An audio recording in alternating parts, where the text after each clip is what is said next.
Coming to you from J.P. Stevens High School here in Edison, New Jersey. Hello, everybody, and welcome to the 2021 Major League Football Grand Final between the Philly Red Raiders and the Brooklyn Seminoles. Glad you're here with us today. I'm Tom Wilkins. I'll be joined by Coach Nick, and along with Howard Gaber taking care of the controls. We'll be going back and forth to preview the game in a moment. But first, thanks to Dexter Gervin, he is inviting me to take care of a couple of pregame bits. We'll have a brief invocation and a national anthem to follow, and then Coach Nick will join me as we will have our details here. So give us a couple minutes, and we'll be set to go. Go ahead.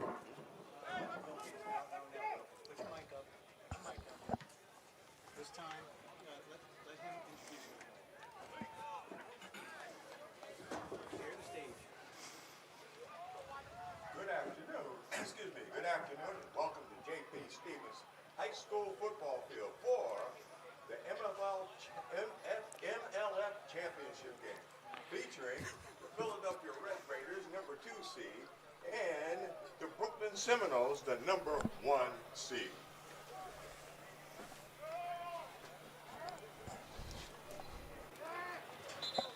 And hello to everybody here.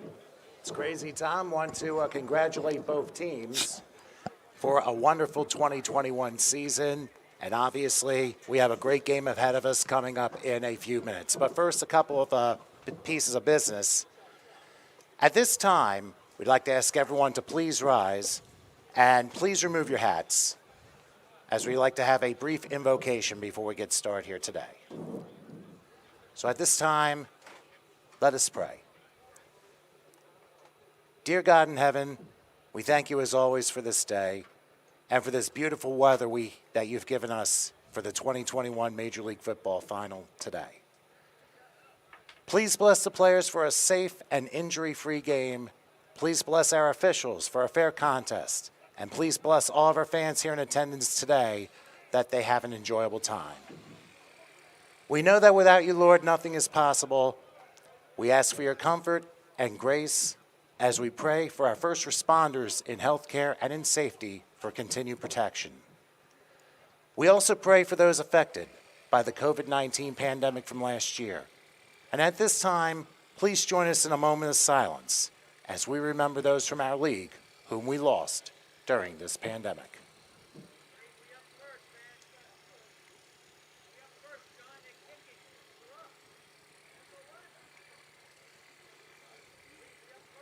Thank you. And we especially pray for all the families and those directly affected by COVID-19. So today, in the spirit of humanity, we ask for good health, comfort, compassion, unity, and a wonderful game between these two teams, and also for safe travel for all of us when we are finished today, regardless of the outcome. And as we always do, we pray for all these things in Jesus' name. Amen. Amen. Major League Football would like to invite its veterans to please salute, as we especially honor them this week as we lead into Veterans Day on Thursday.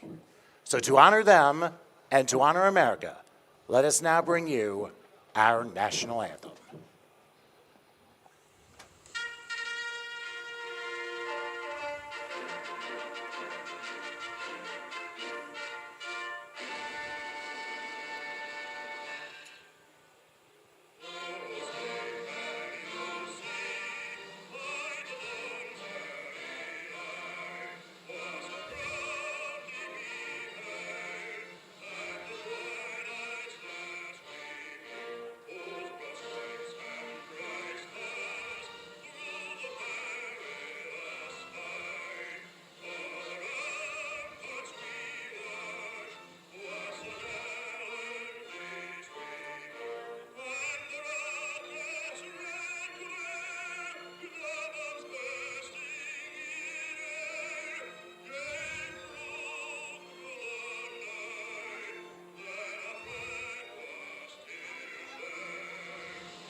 the Philly Red Raiders and the Brooklyn Seminoles. Good luck to you guys today, and let's have a wonderful ball game.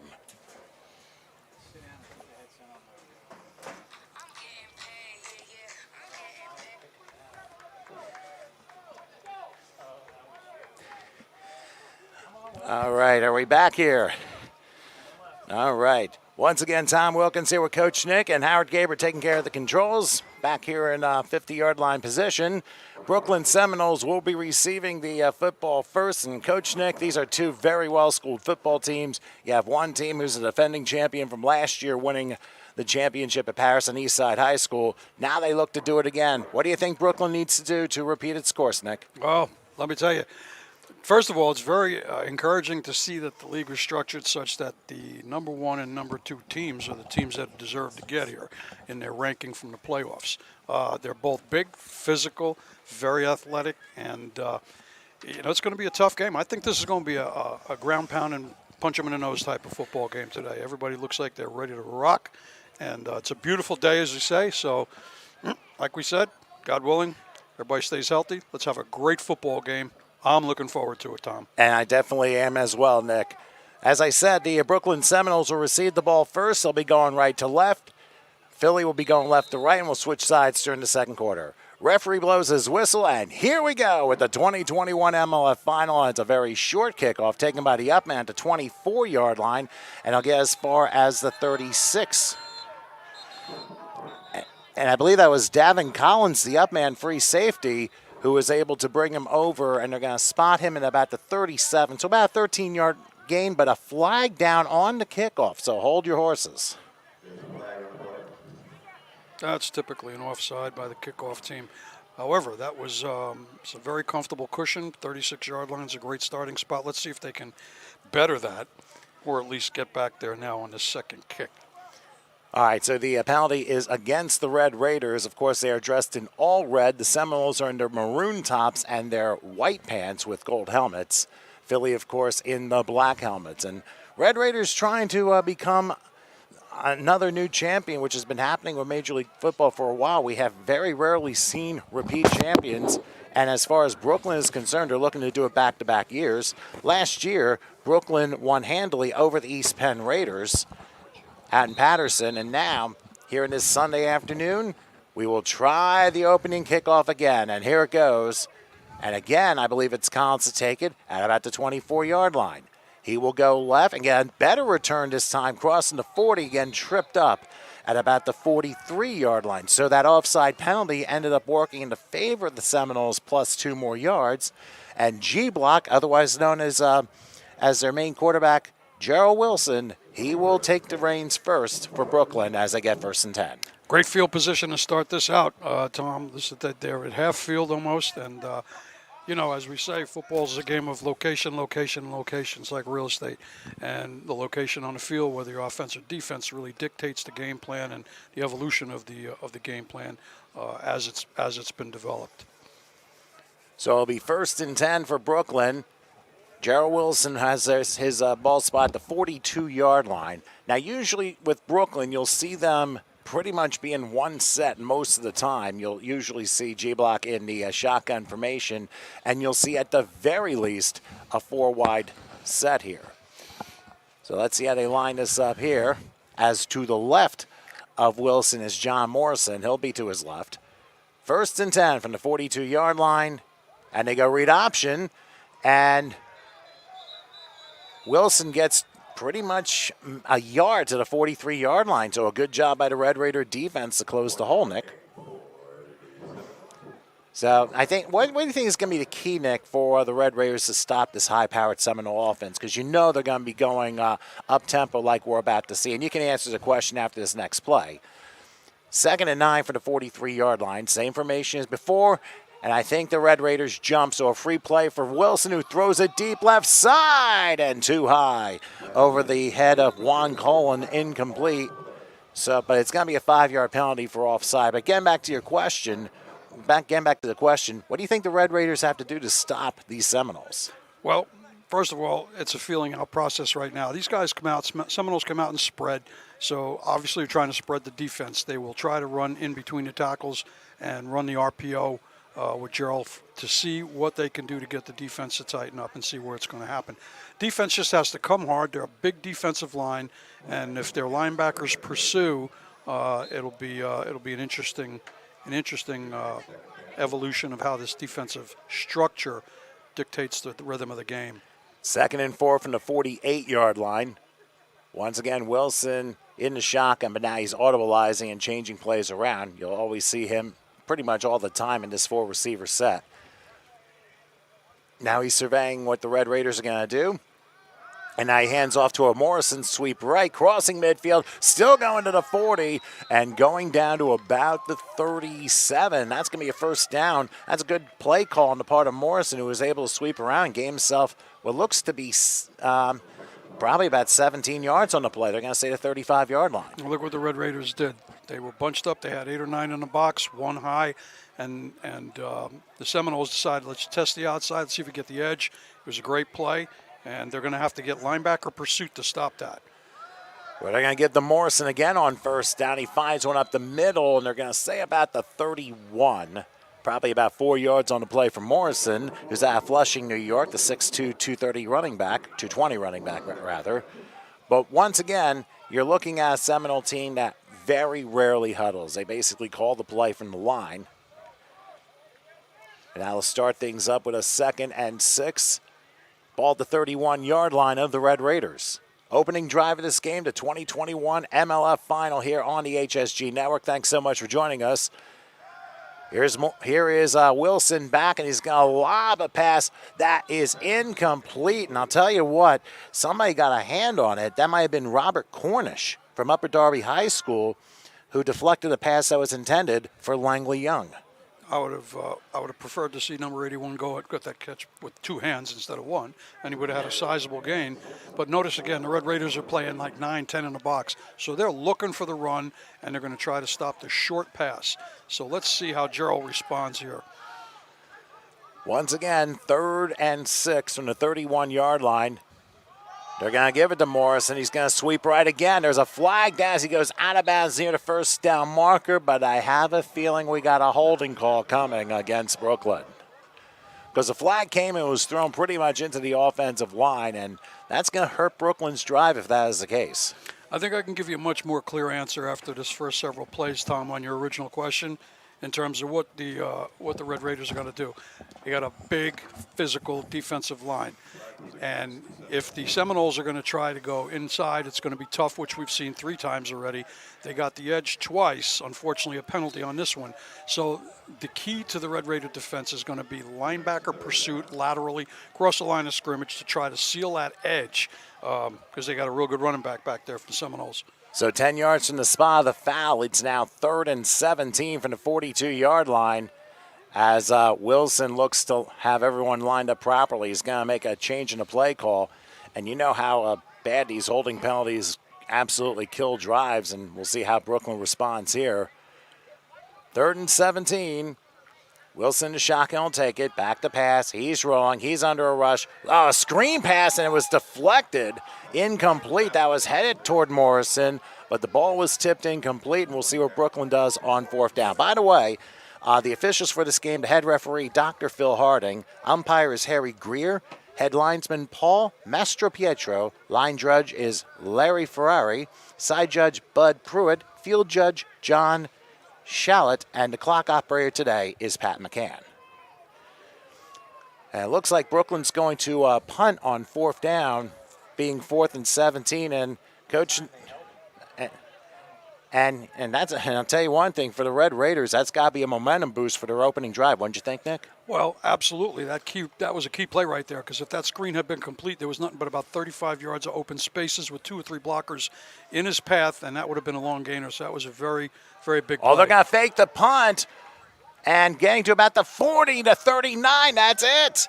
The fake punt. And I'm not sure if it's Ronald Burris or Troy Duncan, whoever was the punter there. He went for the fake. It was Duncan. Duncan ends up getting tripped up at about the 39, so the fake does not work.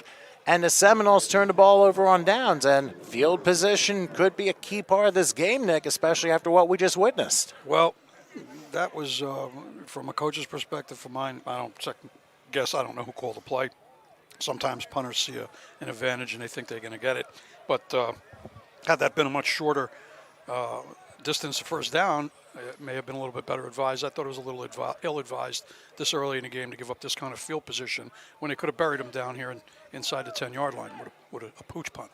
Now, we saw in a game on Friday where field position became a huge issue and ended up being that team who were back at their own 5, fumbled the ball, lost it in the end zone. The other team recovered for a touchdown. So that's another reason why you probably want to try and pin them deep. But in the meantime, Red Raider ball for the first time today behind veteran quarterback Jeffrey Campbell on 1st and 10. They will hand this off and trying to sneak around to about the 38. So maybe a yard on a play for all the running around. That's Everett Burgess, the veteran running back from Lock Haven University, ends up getting a yard on the play. So 2nd and 9 coming up. I would have to suspect that Campbell's going to have to really be on his game. But like I said, we have been dealing with a lot of veteran presence. Of course, you got Gerald Wilson on the other side. You got Jeff Campbell, who's been around the semi-pro way for a long time. So these two know each other, I'm sure, relatively well. And here with the Red Raiders, they're going to line up in that pro set. 2 receivers each side, and looks like Burgess is now going to switch to the left of Campbell. So it'll be 2nd and 9. Close to the 39-yard line. Let's see what they try and do here. Campbell back to pass. Has a little time. And now he scoots out of a tackle. Won't be out of the second one. Loses 2 to about the 37-yard line. You can thank Jason McGee out of Medford, New York, who was able to bring down the tackle, and Campbell ends up losing 2. Yeah, I'm a little surprised. Jeff normally gets rid of the ball, and I got 2 or 3 seconds fast. I'm looking at this roster, and I got about 25 friends on this thing that I've played over the years against and with, and a good bunch of guys out here. And as I say, this is going to be a very interesting game. All right, Jeff, let's see what you're going to pull out of the hat this time. Well, we're going to see what happens on 3rd and 11 first. The ball spotted the 37-yard line. Looks like Burgess just threw something like 5 yards behind, and referee Harding ends up picking it up. But they're going to line up heavy on the left side and receivers. It's still 4 receivers set tripling to left. 3rd and 11. Campbell back, looking. Going to take a deep shot down the field. A little bit too deep, though. Ends up going incomplete. That was a nice try. Didn't quite work. And I believe Jared Hines might have been the intended receiver that time. So looks like 3 and out for the Red Raiders, and they will give the ball back. Now, what did you see, Nick, as far as Brooklyn's defense and how they played them? Well, Brooklyn's defense they're playing man, and Jeff saw that. He wanted to take it downtown. He got a one-on-one ISO on the left side, and that's a strong side for him to throw to anyway. So that's what they were looking at. I think they're going to have to open up their short game and they're in the flats before the Seminoles loosen up a little bit. Looks like it's a little tough to tell after one series, but we're going to see what happens over the next couple of minutes. Well, some last-minute substitutions on the part of the Red Raiders as they get their special teams out. Red Raiders will punt. It's a high snap. It rolls right. Oh, and it went off the side of his foot. It rolls backward. And I'm not sure exactly what happened there, but that was not the prettiest punt in the world. It ends up being literally off the side of his foot. Julian Feggins was the punter out of Cheney University, and obviously with the snap not being clean, there was a rush, and basically trying to get it off, the ball went off the side of his foot and rolled about 10 feet. Not exactly what the Red Raiders wanted. I'm a little surprised that the guy that recovered didn't turn up field. He just stood there with the ball. He had the ball. Offense still has the ball. He might have been able to get upfield a little bit and give him a little better field position after a pooch punt. But I think what happened was he did get a little bit off the side of his foot, and that's why it went sideways, but no Seminole touched it. So you can't necessarily advance it once you down it. What are you talking about? It's a live ball. Well, if he punted it off the side of his foot. Doesn't matter. It's a live ball. Interesting. So it was a live ball, and everyone stood saying, what do we do? Never got past the line of scrimmage. Well, for Brooklyn, it benefits them because it's now 1st and 10 from the Red Raider 31 as Wilson's going to take a shot at the end zone. He's got a man, and it's an easy 6. Welcome to the end zone. A tremendous catch by Stephen Morrison out of Flushing, Queens. It only took one play and 31 yards. Brooklyn takes advantage of the ill-fated Philly Red Raider punt, and they're first on the board today. Yep, that was the best play you could come out with. Get it up top, take advantage of the mistake, and catch them sleeping. Well, you know, it might have been Kareem Williams, I beg your pardon. And Kareem, of course, he's more the receiver-like, but we have multiple numbers on the Brooklyn line, and unfortunately, for some reason, I picked on Morrison. It was actually Kareem Williams, the veteran receiver out of Brooklyn, New York, and he was able to come through. I mean, you see, when you got all these veterans, no wonder they've compiled championship after championship over the years and tremendous accolades. All right, so the conversion, and Wilson's going to run in untouched for a 2-point conversion, and just like that, it is 8-0 Brooklyn Seminoles over the Philly Red Raiders, and that is how a championship team takes advantage of an opponent's mistakes. You think, Coach? Oh, listen, it was like I said, you couldn't have opened up. That's the kind of style I like to play. You come out with an advantage. It's first down. You're looking at 35, 40 yards. Get it up top. Test them right away. Yeah, let's take a look at that replay, that touchdown pass from Wilson to Kareem Williams. Williams in the slot, all right, and spread. Look at his route. It's a go route. He's going straight down. Gerald sees him. He just rolls right past that safety. Untouched, unfettered, 6. And you figured after a mistake by the opponent, Brooklyn was going to go try and take advantage of it right away, and they did exactly that. One play, 31 yards, and Brooklyn with the early 8-0 lead. So the Red Raiders, they went 3 and down their first drive. They get the ball right back. Coach, how do you expect them to respond? Well, I expect them to go back to their game plan. You want to talk about a roster? Yeah, the Seminoles are stacked with veterans, but so are the Red Raiders.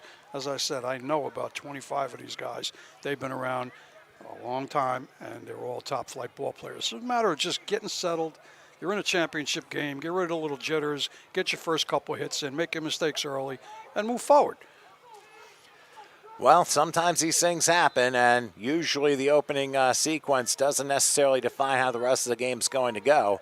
Here's a short kickoff. It's a live ball after 10 yards, remember. It's taken about the 30-yard line and not going to get much further, maybe about the 33-yard line. A good tackle on the part of Mike Lowry brings down the up man, and let's see what the Philly Red Raiders can do to respond. They're down by a count of 8-0, and we'll see what quarterback Jeffrey Campbell will have up his sleeve. What do you think will suit them best offensively, Coach, for this next drive? Take a look at that offensive line. They average about 6'4", 6'5", and at least 300 pounds. What I'd be doing, trying to get these backs and push that Seminole lines off the ball, and start testing it. They got to start with a good ground game here. They got the size, the athleticism to be able to go ahead and push it forward, and I think they need to just settle in. I wouldn't even thinking about the score right now. Just get a sustained drive, start chopping up yards, and start seeing what's going to work and where you're going to get your play here from this defense. And also let's see if the elusiveness of Burgess comes into play here. If the offensive line can open some holes against Brooklyn, he may have a pretty nice day if he's able to jump some yardage. But in the meantime, Burgess lines up next to Campbell in the shotgun. 1st and 10, ball spot at the 37-yard line. As Campbell back under a little bit of a rush. He's going to take a shot downfield and just out of the reach, incomplete. That was in the direction of Tyree Rucker, and Rucker turned one way and then the other, and by that time he kind of lost sight of the football. Looked like it went a little bit wide of him anyway. Mm-hmm. Yeah, that's been a go-to play over the years for Jeff. But, you know, the Seminoles are in a cover two. They had a man open in the middle. I don't think Jeff saw him. So that may have been pre-designed or called. In other words, when you tag a receiver, you can call a certain play, but if you tag a receiver, that means he's your first look. Normally, he might not be the second or third look, but when you tag him, coach sees something and says, let's look at him at receiver as the number one on this play. Well, they're going to triple the right here in a 4-receiver set. 2nd and 10 from the 37-yard line. Burgess again to the left of Campbell. We'll see what Campbell does. He awaits the snap. There it is. And he'll give it to Burgess, but Burgess will not get far as the man who I incorrectly stated caught the touchdown pass, Stephen Morrison, drives Burgess for only a yard, and it forces a 3rd and 9. And right now, it looks like Brooklyn, the early going, they're firing on all cylinders. They may not have done it perfectly in their opening drive. However, it seems like the defense is up to the task today. What do you think, Coach? I think there was no blocking at all up front from the Raiders on that play. That kid was out there in space. All right. Now, as I said, they got to get push up front to make it where that kid can scoot the hole. That didn't happen. So we're going to have to see how it evolves, Tommy. It's going to be interesting, and I think it's going to be a trench game too. Ball spot at the 33-yard line, so it is 3rd and 10, so no gain on that last play. This time they even the receivers up. Shotgun formation. See if Campbell gets a good snap here. Takes it, under a rush to the right, throws up the middle, and a nice catch at the 47-yard line. Very nicely done. That was Artie Perrone, the wide receiver out of Westchester University, snags it down, 14-yard pickup, and there's your initial first down of the game for the Raiders. And look what they did. They took advantage of the cover, too. Artie's an experienced receiver, a great kid. I've known him a lot of years. He took that bust over the middle, basically what's called a dig route, or what they used to call a square in, split those 2 defenders, and wound up right in the middle of the field. Jeff got him the ball. And so that's what they're going to have to do, Tom. They're going to have to take what the defense is giving them. Okay, we know what the weaknesses are on each defense, and then the rest of the game will be the push from both offensive and defensive lines, and that's for both teams on both sides of the ball. Okay, so 1st and 10 from the 47-yard line. This time Campbell under center, Burgess the lone back. They triple the left side, 4 receiver set. And now it looks like Campbell's going to audibilize a little bit. Make sure everyone's in the right spot. Now he's going to back him in a shotgun. Going to send a man in motion.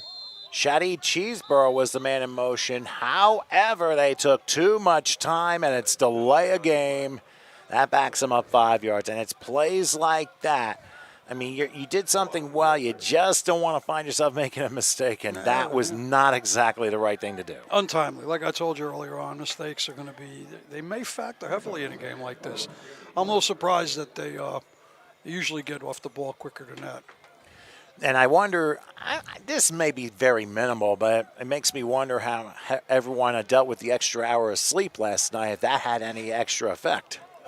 I mean, after all, we are in standard time, and when we're done today, we're probably going to be a little bit in the dark, so the sun will be setting. Usually it means second donut for me in the morning. That's about it.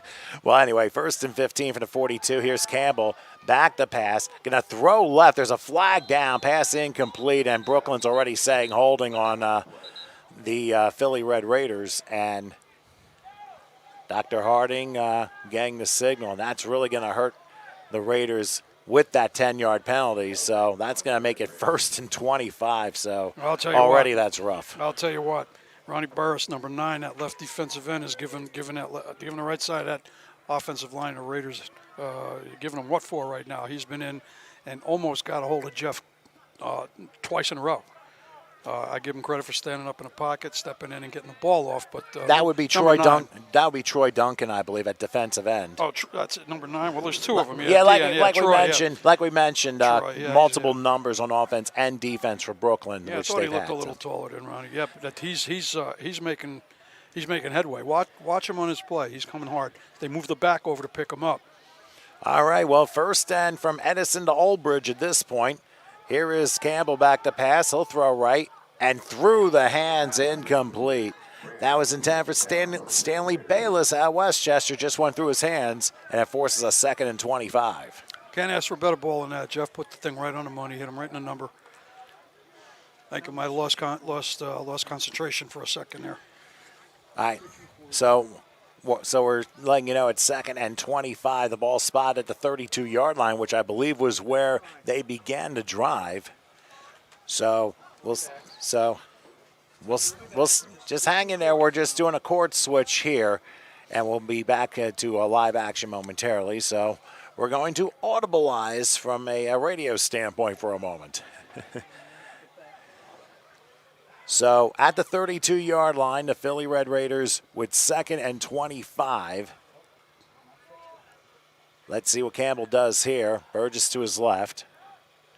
Campbell takes it, looking, and he takes a lot. He had a man open, and it was incomplete. Oh, I mean, he had one wide open, and the ball ended up going to the left.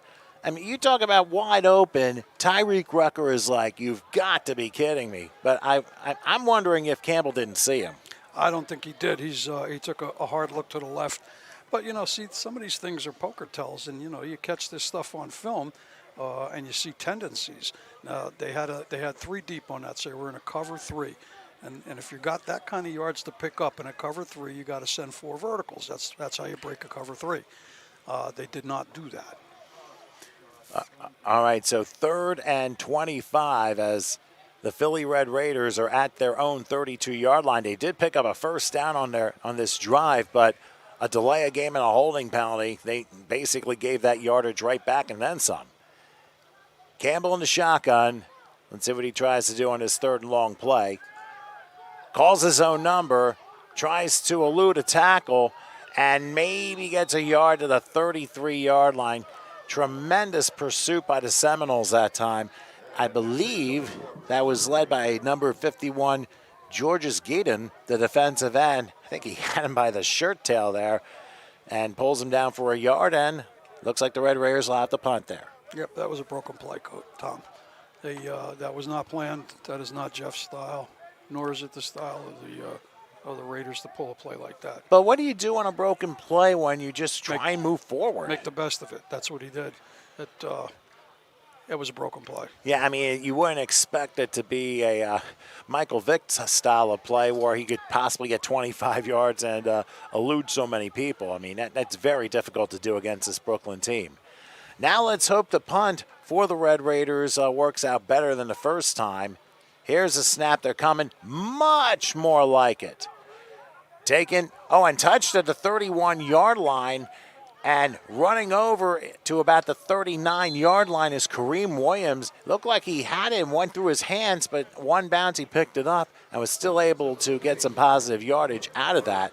38-yard punt, 9-yard return, and now Brooklyn in business at their own 39. They're very lucky that they didn't get a block and a back call on that. The referee was looking more at the upfield play than he did at the, at the immediacy of where the play was. The punt was fielded. So they're going to start out again with some very good field position, and we're going to see how the Raiders are going to respond. Now let's take a look at their defense. And as soon as they line it up, I'll have a call for you. Well, right now the Red Raiders, I mean, they have to tighten it up quick. Remember, after that ill-advised punt on their opening drive, it resulted in a one-play 31-yard touchdown strike to Kareem Williams, just like that. And I'm sure Gerald Wilson's going to try and find an open guy. Well, they're playing man right now. They're playing, they got 8, 9 in the box, and they got 1 high, and it's man coverage right now. So let's see if they're going up top. On 1st and 10, Wilson in the shotgun, Morrison to his left, and now looks like G-Block is going to change the play. He's going to switch Morrison to the right. Let's see what he pulls off here. A high snap, but he gives it to Morrison. Has a hole, crossing the 40, down to about the 45, maybe the 46-yard line that time. Good tackle on the part of, looks like Corey Burrow of Lincoln High School was able to bring him down. Ends up being a gain of 8 on the play, and it forces a 2nd and about 2 from the 46. Well, you can't ask for anything better than a 2nd and 2. On a 46. Now you have a lot of latitude in, exploring your entire game plan with a play like, a set like this.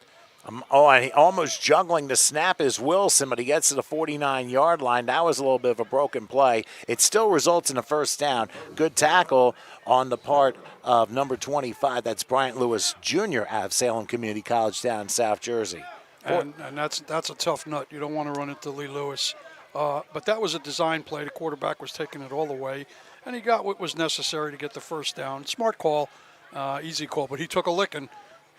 Lee gave him a shot. I think part of it was that it wasn't a clean snap. It took him like half a second to finally secure the ball and then take off. All right, Brooklyn ball 1st and 10, their own 49-yard line as Wilson into shotgun.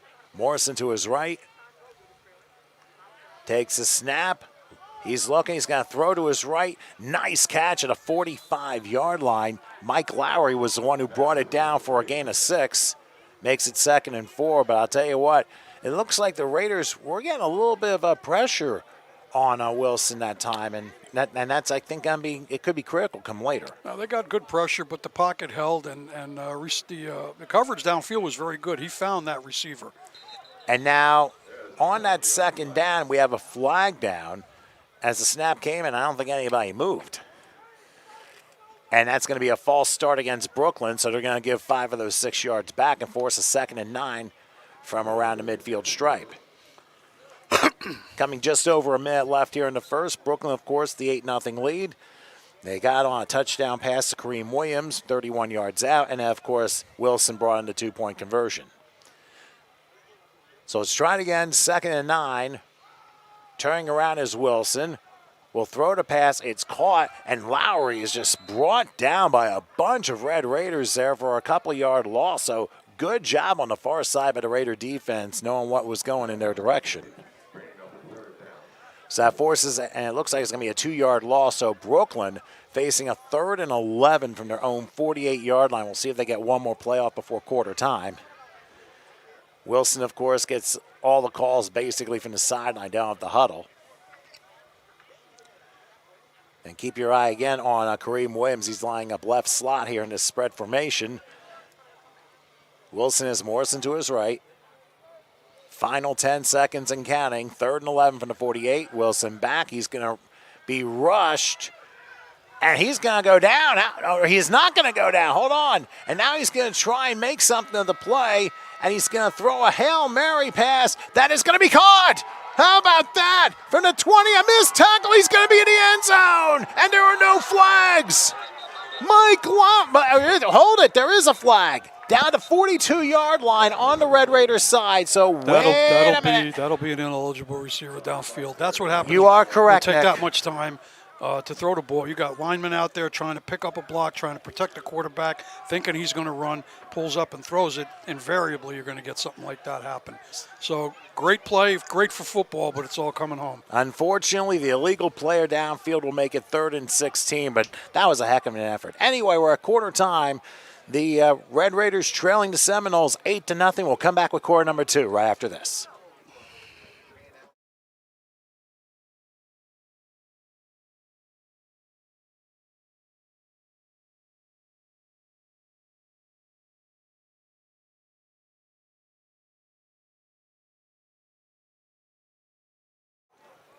Actually, I didn't expect this, but they are not switching sides yet because with no time left, and I think the officials are going to discuss if they're going to do it on this side or they're going to switch sides and do 3rd and 16 from the other side of the field.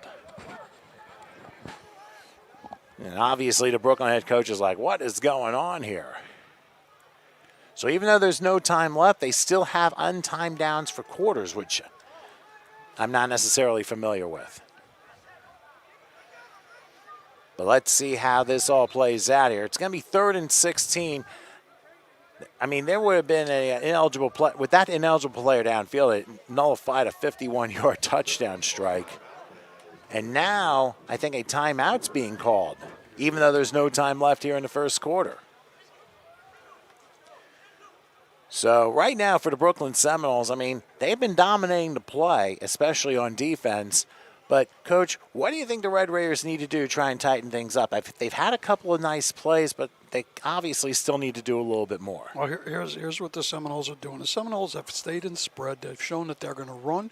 They're going to run the edge. They're going to try to get inside. Quarterback's not afraid to keep the ball. They're going to throw. So they got a 5-pronged attack here. And what's going on is that they have not had any success up inside. So they get to the edge, they get outside. Now what they're going to have to do from Philadelphia's perspective is to put more pressure on Mr. Wilson like they did that play, okay? That creates a lot of havoc. Remember, the key to games, especially at this level, is when you can disrupt the quarterback's rhythm, okay? However you do it, clean, obviously, but if you can disrupt their rhythm, that helps to dictate the defensive strategy, period. So more pressure on a quarterback like that previous play, and I think that'll reap a lot of benefits going forward. Okay, so we are going to have, and just to replay the confusion over the last few minutes, an untimed down as it is 3rd and 16. There's no time left in the first quarter, but because there was a penalty which resulted in a score, what they did was they untimed it down, and now it's 3rd and 16 after the illegal player downfield. Ball spot at the 43-yard line. Wilson about to get back under center at some point. They had to reset the clock, basically, before the penalty. And then we'll switch sides right after that. So the ball spotted at the 43. They triple the right side here on 3rd and 16. Let's see what Wilson decides to do. He'll take the snap. He's going to roll right. Let's see if he gets out of this one. He will. Now he's going to throw another deep one. He's got Williams open, and it is knocked away incomplete. And that could have easily been intercepted. I believe the man who knocked it away, number 22, Robert Cornish, out of Upper Darby, was able to snag it away. And now I think we'll be able to switch sides as we have hit quarter time. So after one, the Seminoles lead the Red Raiders by a score of 8-0. We'll take two, and we'll do quarter number 2 right after this.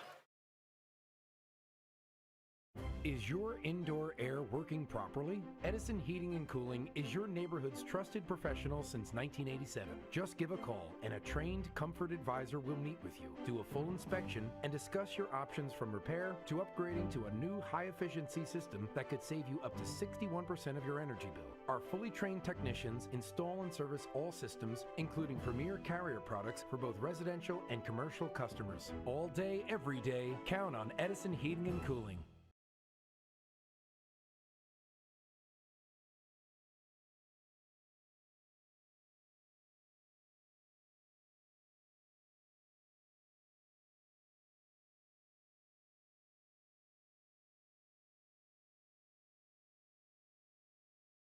Brooklyn is punting, and it's a short punt. I don't think it's a returnable one, or will it? Now a flag is down as the Red Raiders pick it up and going out of bounds. That is Flag is going to be for holding. Yeah, Tyreek Smith, I believe, was the one, but there was a flag down right as he picked it up. It's going to be for holding because the Red Raider tackled the Seminole and rolled over him while he was holding. That's holding. Whether it's on a kickoff or what, they are in possession of the ball. They're still on offense, and you're going to get a holding call. So, illegal block downfield. So basically during the kick holding, so it's going to be 10 yards from the spot of where Smith picked it up. Pretty much. And it's going to be so it looks like the Red Raiders are going to be back at around their own 20-yard line, possibly a little deeper than that. So the officials are discussing where they're going to place the football. But right now, I think the Red Raiders, Campbell did have something going, but then penalties killed their second drive. But kudos to the defense of these Philly Red Raiders. They were able to make a couple big stops, especially on the Brooklyn offense. And if it weren't for that illegal player downfield, I'll tell you, it still would be a one-score game. There have been some tremendous plays, but unfortunately, flags have kind of nullified them so far. So, Coach, what do you expect the Red Raiders to pull off here in this next drive? Well, I know Jeff, and I think what he's doing is he's sized up the defense now.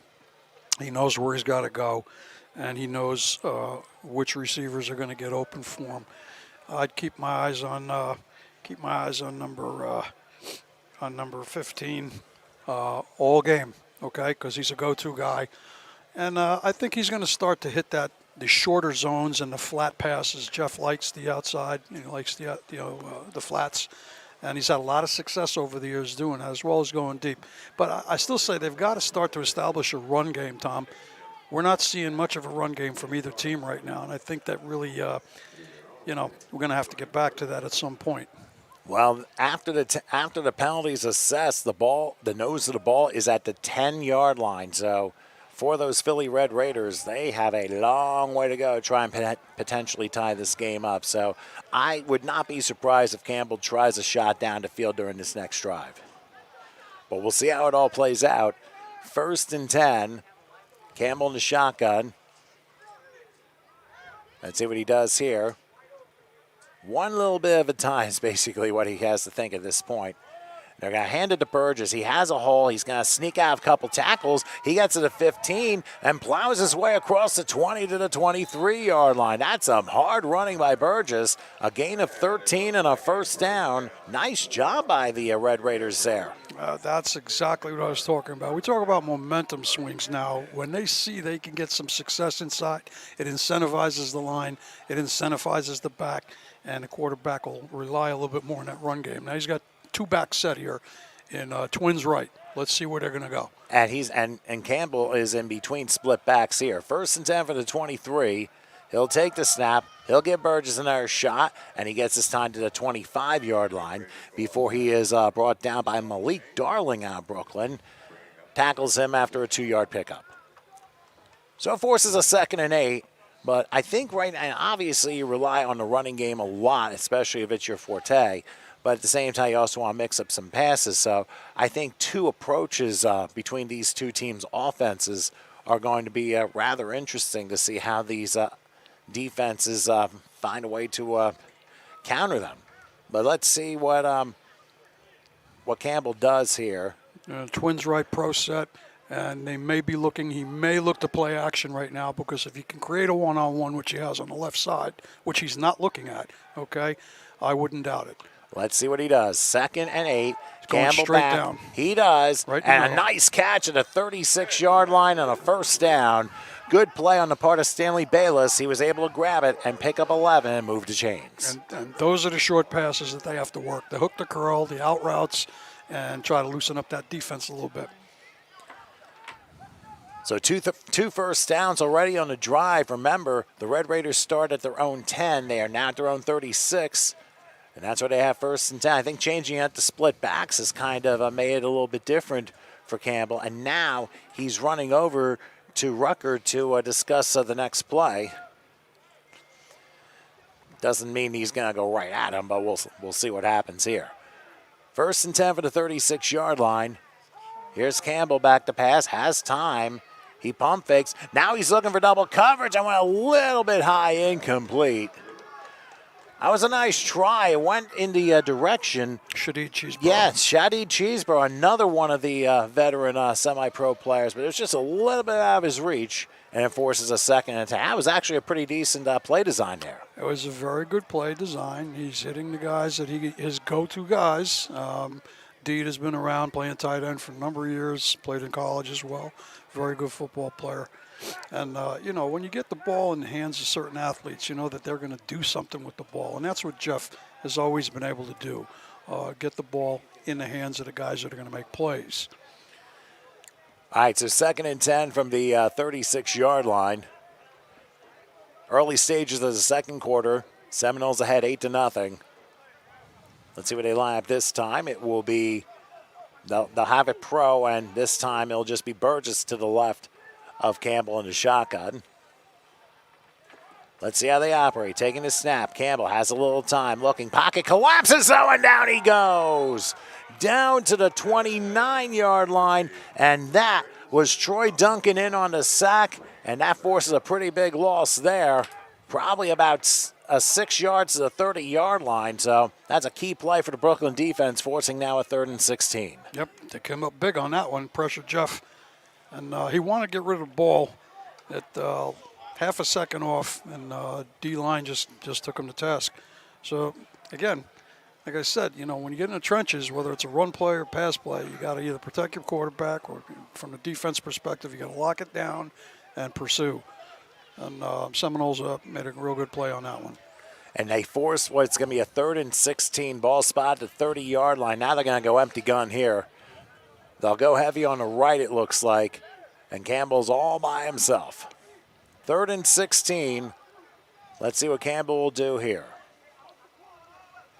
He'll await the snap, gets it, goes back. They're coming, looking, firing, and caught, but short of a first down, or is it caught? Yeah, they're going to say it's a catch at a 42, but it's going to be 4 yards short of the first down. It was a nice attempt there, and we're going to see what Philly does here on what's going to be 4th and 4. Good catch, by the way, by Stanley Bayless, who's had a pretty nice first half. Yep. And Jeff, as I say, he likes to take advantage of the out routes. He's very, very skilled at getting the ball out into the flats.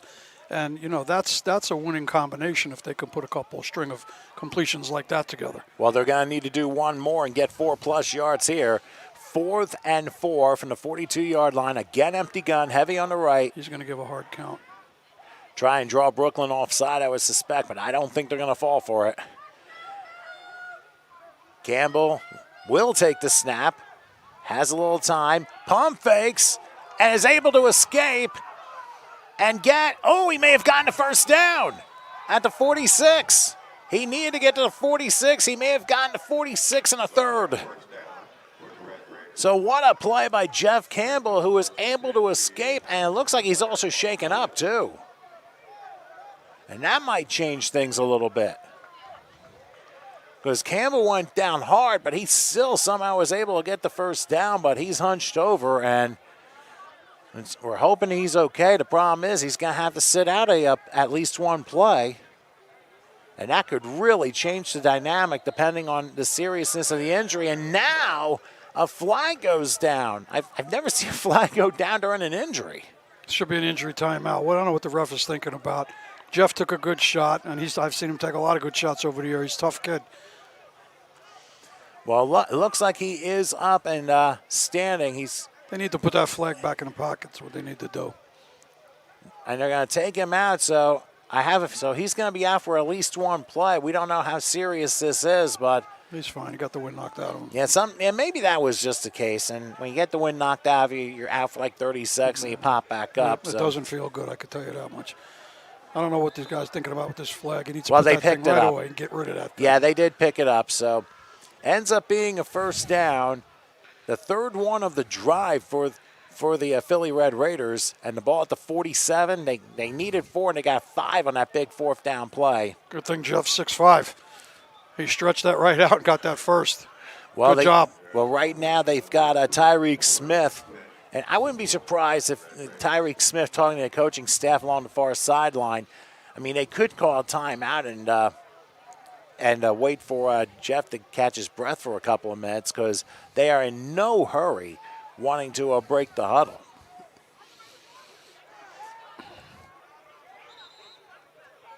And now, they wanted to wait and do the play clock all the way. So now the Red Raiders will use their first timeout. We'll keep it right here with it. 8-0 Seminoles over the Red Raiders. We lost the clock. It's 9:20 left in the first half, just so everyone knows. Now, Coach, 3 first downs on the drive. I mean, that's got to be a positive for the Red Raiders. How do you get to continue? And if you're Brooklyn, how do you stop it? Well, Brooklyn's just got to play defense. I told you what the Raiders were going to do. They needed to get a sustained drive, little run, little pass, little run, 2 good completions on that last drive, an extra effort by Jeff. And again, like I said, good thing he's 6'5", because if he was 6 foot, it would have been first down the other way. But he stretched that out. And this is what the Raiders have got to do. They've just got to get a sustained drive, which they're in the middle of now. So let's see where they can go now. They're at midfield. And let's see how the game plan continues to evolve, Tom. Well, the Raiders called that timeout to give Jeff a couple more minutes, and I'm not sure if he still has to sit out a play despite the timeout. And it looks like he does have to. So looks like they're going to go, looks like a modified eye here, and Tyreek Smith is in the middle of it. So let's see what they do. They're in what you call pistol, Tom. They went out of it. Now he's in shotgun. So from one arm to another, as they say. Mm-hmm. 1st and 10 to 47. Smith in for this play, and he's going to call his own number. Let's see if he can make something out of it. And he will a little bit to the 49-yard line, gains 2. And let's see if Campbell comes back in the game or if Tyreek is going to stay in. No, Tyreek is staying in. So that was a predictable call, and he's an athlete, so he's going to get some legs under him. You can always tell he's an athlete. Look where he's cut those pants right above that knee. You know where he wants to run the ball. It's hard to tell what the uniform codes are, like who identifies whom. Anymore, yeah. So 2nd and 8 from the 49-yard line. And Smith now will go under center, and looks like he's going to have a full house behind him. So I wouldn't be surprised if there's a run here. He has a receiver on each side. They do hand it off, Burgess crosses midfield. They'll probably give him the 48, but that's about it. A 3-yard pickup, but they have a manageable 3rd and 5, and it'll be interesting to see what they call here. I mean, if you're the coach here for the Philly Red Raiders, what would you call on 3rd and 5? What I would do, I'd put Jeff Campbell back in the game. But I don't know that he's going to do that. He may actually have gotten a little smacked. Listen, this kid went to Penn State. He's played some football. He can run. He can throw. This is 3rd and 5. It's a toss-em right now. Let's look at this defense is playing very up close tight. Okay. Now they're back in their cover 2. I would say that they're going to attack the hook the curl zone if he's going to throw the ball at all. All right, well, they do have a single back next to Tyreek Smith, who's in for Campbell, 3rd and 5 from the 48 of Brooklyn. Let's see what Tyreek can do. He'll take the snap. He's looking. Let's see if he can juke. He's buying some time. Now he's going to run one way. He'll run the other way. And he has nowhere to go but down at his own 36. So Tyreek tried to make something out of nothing, and he got 16 yards on the wrong side of the field, and that play will force the Red Raiders to punt. Unfortunate play. The play took a little longer to develop. The receivers were covered downfield, and I think I would have probably looked to get the 5 to 8 yard curl and hook the curl zone to make first down on that, but that didn't happen.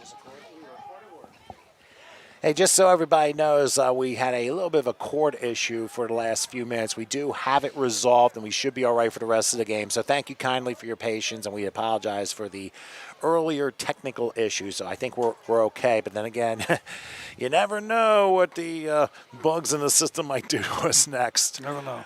All right, here on 4th down will be a punt, the 3rd of the game, and it is a beauty. And it takes a Red Raider bounce and rolls with a flag down. And another one, the people are dropping left and right. It goes down to 19-yard line. So that's a 45-yard punt. But let's see what a flag is. And I would have to think it's on the Seminoles during the kick. Because usually when a flag is down, you'd expect a hold or an illegal block. But the officials will discuss this one, and Brooklyn is back in business, but the question is, where will they get it at? And if it is a hold during the kick, I would have to suspect that they're going to be starting inside their own 10-yard line. I don't know that penalty is going to hold or not. It looked like a sideline foul because the flag came out of nowhere. Offsetting personal fouls. So ball is where it is. So the ball be at the 19-yard line. So needless to say, some chippy play during that punt. So both teams hit with unsportsmanlike personal fouls, and we will start from the own 19-yard line. So at least from Brooklyn's side, I mean, they've been able to do some good things, but right now the Philly Red Raiders, I mean, they've been playing well on some defense, but now they're going to have to turn it up a notch in order to keep this an 8-0 game. And careful of turnovers. Here's Morrison on the 1st down handoff, trying to get the corner. Stutter steps and is down. And I think they're going to spot him at about the 21, 22-yard line. Morrison went down and trying to sell another 15 yards, but it didn't work. So they're going to give him 3, so 2nd and 7 from the 22-yard line. And obviously, I mean, we have an officiating crew that has been doing so many games here, so at least they're trying to keep this game in check and not let it get out of hand. That's why they're calling it relatively tight so far. 2nd and 7 from the 22-yard line. Here's Wilson back to pass. He's looking, and he's going to go. I thought he went down. No, it's intercepted, and look at this. Oh, wait, there's a flag down.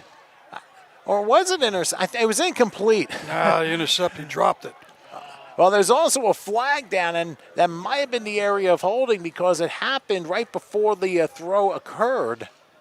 Obviously, an ill-advised throw by Wilson, and lucky for him, it fell incomplete. I thought it was intercepted, and then looked like he was high-stepping it before he caught the ball, and he never had it.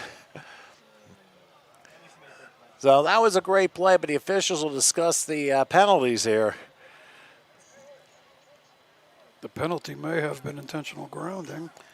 Or it's a hold. Okay, Well, you had a hold. Well, yeah, it would have to be holding against Brooklyn because I find that to be the guy was in the grasp. He was going down. A hold makes no difference on that play at all. it was right before he threw the ball that they decided to call the hold. It might have been a late flag anyway. It was late. So it backs them up 10, and they're all the way back to the 12-yard line. So 2nd and 17 now for Brooklyn. Seminoles holding with an 8-0 lead as we approach the 5 minutes left in the first half mark. Morrison to the left of Wilson. Let's see what the Red Raiders do as far as their defensive packages. Wilson awaits, takes the snap. Pump fake, and is smoked! You talk about getting run over by a Mack truck. I think Julian Feggins, number 48, just sent shockwaves all through north central Jersey. So if you're wondering what that rumble was on 287, you just heard it. I think he put my back out of spot too. I felt that hit from here. Remember we talked about before about opportunity, momentum, and mistakes, and getting buried in their own end zone. They haven't exactly punted the ball very well today, so this could wind up with a very, very fantastic field position for the Raiders when they get the ball back. Oh my goodness, what a hit. We're going to show the replay later, but it's 3rd and quite a bit from the 4-yard line. Red Raiders now have to make sure they don't commit a defensive penalty to keep the drive going. Wilson back, has a little time, and now a flag down. We'll see what this is about. Slipping through a tackle, going to about the 20, 23-yard line. It's not enough for a first down. There's probably a hold against Brooklyn, and they'll There's make a it. flag in the end zone. Let's see what that If the is. hold's in the end zone, that's 2 points for the Red Raiders. That is correct. Oh, now he moved it out of the end zone to the 1. It is hold against Brooklyn. Yeah, why don't we take a look at that sack and that humongous hit by Julian Feggins. I mean, that is as hard of a sack as you'll ever see. What happened on that play, Coach? Yeah, obviously you see Wilson and Morrison, and look on the right side what happens. Let's watch the game. Yeah. I mean, he got a jump. Now and see where he came. He blitzed outside, okay, from the edge, untouched, right in the quarterback's face, in his vision, which is always disruptive to the quarterback, and he laid the wood on him. That's what happened. That's what happened. Laid the wood in a few other apartments. Maybe that too. They are taking the penalty. It's half the distance. It should still be 3rd down. Yeah, The ball is at the 2-yard line.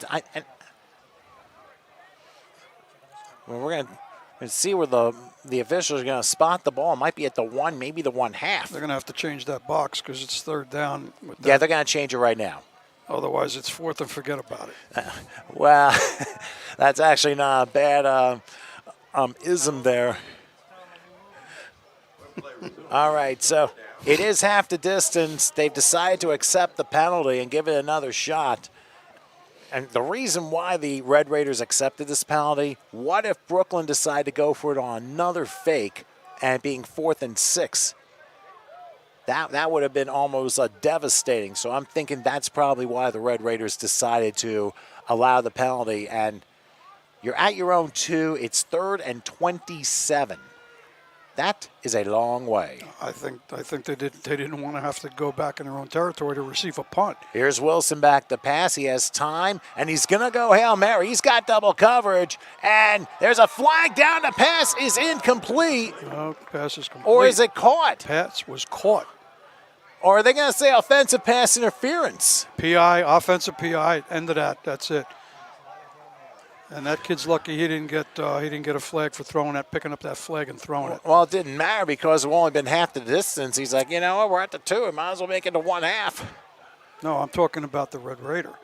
Picked up the flag and threw it back on the floor. You're not supposed to touch that stuff. They can call you for anything I'm sorry. they want to. Yeah. I actually thought it was a Seminole. No, it was a kid from the Raiders. But to go back to the point before, why they took that penalty, because they would have had a 4th and 10. They would have punted, but if the kid got off a good punt, then they're starting back on their 30 again. Now he's got a punt from the end zone, and that is, one bad snap, that's all. That's a safety too. That is correct, and that's why they're going further back. Yep. And if they rule that a completed pass, Coach, then you're taking the offensive pass interference, and you have 3rd now and 28 from the 1 yard line. You can't go much further backward than that. Well, no, not unless you turn around go the opposite way. You know what? They are refusing the penalty. They are ruling it an incomplete pass, actually. Still offensive pass interference, but now they refuse the penalty, which makes more sense. And as the clock runs to 2.5 minutes till halftime, Brooklyn really up against it here. Yep, that's And- going to give Jeff an opportunity to see if they can bring Philly can get in the end zone, and they can go in at least within scratching distance for the second half. And the special teams cannot make a mistake here, especially roughing the kicker. I mean, you can't do that. Here's the snap, and he's going to run it. Oh, he escapes the safety, and let's see what he does. The 10, the 20, 25, that's it. They don't get it. They turn the ball over on downs for a second time. That's a blessing. If I'm going out on the field right now from Philadelphia's perspective, that's a blessing. All right? There was no chance for a penalty. There was no chance for roughing the kicker, and there was no chance for fumbling the return, the punt. They got less yardage than they would have if they had punted. This is perfect. I'd be jumping up and down happy about this if I were the coach. Well, we're at the 2-minute warning with 1:59 till halftime. And for these Brooklyn Seminoles, I mean, for a lot of the year, they really were the dominant team here in Major League Football. And today, the Philly Red Raiders are really giving them all that they can handle and then some. But I think a lot of it has to deal with the line play that, especially with the Red Raiders, they've had a pretty good advantage of so far. I've said that since the beginning of the game. It's a trench game. That's it. And when these two teams met before, line play was the difference in that one as well. So let's see if Jeff Campbell and company can take advantage. He is back in the game. And I think next to him this time is Kirk Wright on his left. Boy, they would knock him dead with a toss left right now. Instead, Well, he they're goes inside. He runs inside. Not going to work. Don't understand that, but that's okay. I'm not their coach. Well, in any case, a good stop on the part of Keith Watson as well as Jason McGee. They came in on the stop there. It's a loss of 1, and now 2nd and 11. Now, both teams have 2 timeouts left. And we're going to see what Campbell decides to do. I find it a very interesting substitution, bringing in Wright for the final 2 minutes of the first half. Now, keep in mind, the Red Raiders are going to get the ball to start the second half. So this is a little bit surprising here. And I wonder if it's a coach's decision or if Burgess is nicked up a little bit. But Just get ready to watch Jeff throw the ball. wouldn't be surprised. We're down to 1:10 left in halftime, and clock management is supposed to be huge at this point. Watch the left tackle. He's in a pass blocking stance. And I would say he's going to go that way. And All he right, is. Campbell back looking, and he's going to run the other way, and he got rid of it before he went down. It's going to be ruled incomplete as the clock is down to 54 seconds till halftime. So it looked like Campbell was looking that way, didn't see it, and then decided to take off, and Brooklyn was ready for that one. No, Brooklyn had good coverage on that. Jeff had no one open, so he tried to scooch that little bit of daylight that he saw, and somebody tripped him up.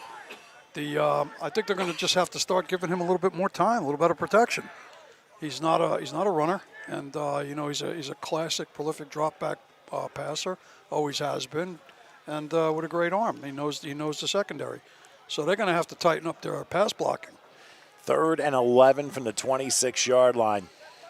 And for these Red Raiders, they're trying to take advantage of a huge gift that they were given a couple of plays ago.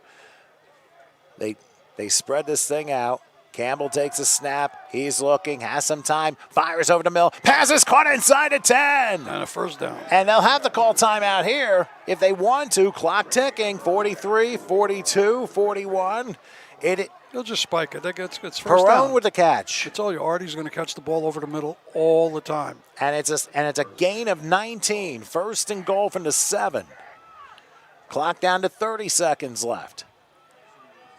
I'm surprised they didn't use a timeout. They're going to have to use it one way or the other here. I don't know what he's taking his time for on the snap. Get the ball back and let's go. He takes a snap. He'll throw and knocked away, incomplete. And I'll tell you, And that was Andre Ray was able to snag it up and knock it away from the intended receiver. So it forces a 2nd and goal from the 7-yard line. It stops the clock with 16 seconds till halftime. So you can still use the small open field and not have to get out of bounds because you can stop the clock twice here. They should have stopped the clock with a timeout. They would have had about 35, 40 seconds left here, and they took their time getting to the ball. I think that I don't understand. Well, the only clock management is extremely important in these games. Clock management, and it's something that's a huge, it's the biggest part of the game as offense, defense, and special teams. All right, Campbell now back hit the him, pass, Jeff. There you and go. he throws it over the top and knocked down. And Incomplete, but a flag down the end zone. 1st and goal. It'll be 1st and goal on the 1. So pass interference in the end zone is going to force a 1st and goal at the 1 with 11 seconds left. We'll wait for the official call. But now you can run the ball a couple of times up the middle and try and get that yard and use that timeout and still maybe have a couple seconds left. So you can probably get 3 plays out of this. You only need 1. They get that big offensive line up front. Jeff 6'5", tuck his head, tuck that ball, find behind the guard or the center, and get your butt into the end zone. That's how you go. And we'll see what the Philly Red Raiders. East Penn was last year's opponent for Brooklyn. Why is he putting the ball on the 2.5-yard line? That's a 1-yard line when it's in a PI in the end zone. Well, what they're doing, we have an official timeout. They're trying to get everybody off the sideline here. And I would have to suspect here, and I was trying to counter this earlier, Coach. I don't think the Raiders wanted to get Brooklyn the ball back one more time before halftime, and that's probably why Campbell and company ran the clock down to as little as they have, and now they're in a spot where they're at the 3.5, unless they called it defensive holding rather than pass interference. In that case, that would have been half the distance, and it's 1st and goal from the 3.5. Either way, they can run the ball twice and still have a couple seconds left. I can't follow that, Tom. The ball was inside the 10-yard line, and I don't know what the official's thinking at all. PI, defensive PI in the end zone is automatic first on the 1-yard line. Agreed. But this is I just don't know what they're calling. And they have not made it clear. Well, unless they just signaled wrong. I was thinking defensive holding. It was half the distance of the goal. So that's the only thing that I could manage. So 1st and goal from the 3.5. I'm sure there's going to be a run here. There is Burgess smashed down to 5, and now timeout called, I think. They still didn't call it. Yeah, now they called it. They call it with just under 6 seconds till halftime. And it kind of goes back to the point that maybe they should stop the clock a little bit sooner to allow some more time. I mean, Brooklyn was basically on cylinders, but get this. There's actually a flag down for illegal motion against the Red Raiders. Clock management. Oh, my goodness. That's what the game could come down to at this point. It just did. It's the difference between them getting in the end zone or having the time to develop the right strategy to run a couple of plays, which they could have run 3 plays. Instead, they got 1 and a penalty. And they ended up a loss. And it was an illegal shift penalty, illegal motion, illegal shift, one or the other, still a 5-yard penalty. And I think the Raiders had to use a timeout here. So now timeout called by the Raiders, and now leave them with 1 to finish the half with. So now the ball spot, I believe, at the 10-yard line. So it'll be 2nd and goal or 1st and goal from there. Whatever it is, it's probably going to be a final play at a half. You're down to 5 seconds. So, Coach, what do you draw up here? 1st and goal. You got to attack the end zone, period. That's it. They got no other choice. They got 5.7 seconds left, just enough time to get something off. And if I were Jeff, I'd have a lot of traffic up in the hook to curls and over the middle. Was they had 3 receivers open on both of those plays. Defender made a tremendous play over the top without creating a foul on the 1 block. Then we saw the interference or the hold, which still wasn't clear what the call was. So it's a cat and mouse game, but those are the areas in the zone that are going to be open under here where these guys are playing. I don't think they're going to be looking for a run play. All right, so they by the way, they took the penalty and forced it back to the 8-yard line, which made the most sense. So basically, final play of the half with 5 seconds till halftime, unless there's a defensive penalty. So it's literally 1st and goal from the 8-yard line. But in essence, you can make it 4th and goal from the 8 if you wanted to, because this is more than likely the last play of the first half. So let's see what Campbell decides to do. You know Brooklyn's going to be coming, so these Red Raiders need to be ready and then some. He comes hard and trips right, creates a one-on-one on the left here. So going under center is Campbell, just making sure the line is doing what they're supposed to. Now he's back in the shotgun. You'll see he'll go to Perone, 15 on this play. All right, here's Campbell, back to pass. They're coming, a lob pass, and it's incomplete. And there's Still 1 more second play. left. Still another play. 1.5. Let's go. So they'll get one more shot at this. And even though they're going to leave a timeout in their pocket, I mean, at this point, why not use it to design the final play of the half?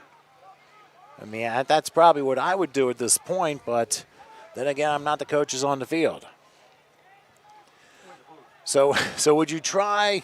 So Coach, would you try doing the same thing, or No, I wouldn't throw to the flats right now because there's too much of a chance for a pick. And what do you want? 1 second left in the game with a 100-yard return. Attack the middle of the field and bunch them up and hit the hook to curl zones. That's where the guys have been open. And that's the most likely place where there would be a defensive penalty, and you can't end a half on that. 3rd and goal, final play of the first half for sure. Campbell in the shotgun, back to his left. He takes a snap. They're coming, looking. The pass tipped and incomplete, and that ends the half. And there are no flags down. So even though Brooklyn did not play a real good first half, the Philly Red Raiders just could not take advantage, and it's an 8-0 Seminole lead at the half. Your thoughts on this one, Nick? Right now, this game's shaping up pretty much the way I thought it was going to shape up. I thought that might be even up at the halftime. The Philly team has showed that they can move the ball and that they can play some defense. So I'll expect to see a couple of adjustments as we go forward. Mostly offensive. Both defenses have been playing very good ball at this level. So there may be you see a couple of different oddities come in the second half. But again, it's going to be field position, and field dominance by the lines. All right, so what we'll do is we'll catch our breath here for a little bit as we've reached halftime here at J.P. Stevens High School in Edison. It's the Brooklyn Seminoles 8, the Philly Red Raiders nothing. Let's catch our breath with some water. We will come back with the second half in just a few minutes.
Someone else's property. The first thing you should do is immediately contact an attorney. The site of the incident must be investigated. If there are witnesses, statements need to be taken. We here at Lombardi & Lombardi have a full-time investigator that goes out to the scene of the accident, takes all necessary measurements and photographs, and draws a diagram as to the exact location of your fall. So if you've been involved in a slip and fall or trip and fall on someone else's property, it's important that you contact the law offices of Lombardi & Lombardi immediately, and we'll be happy to give you a free consultation to discuss your claim.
Should have listened.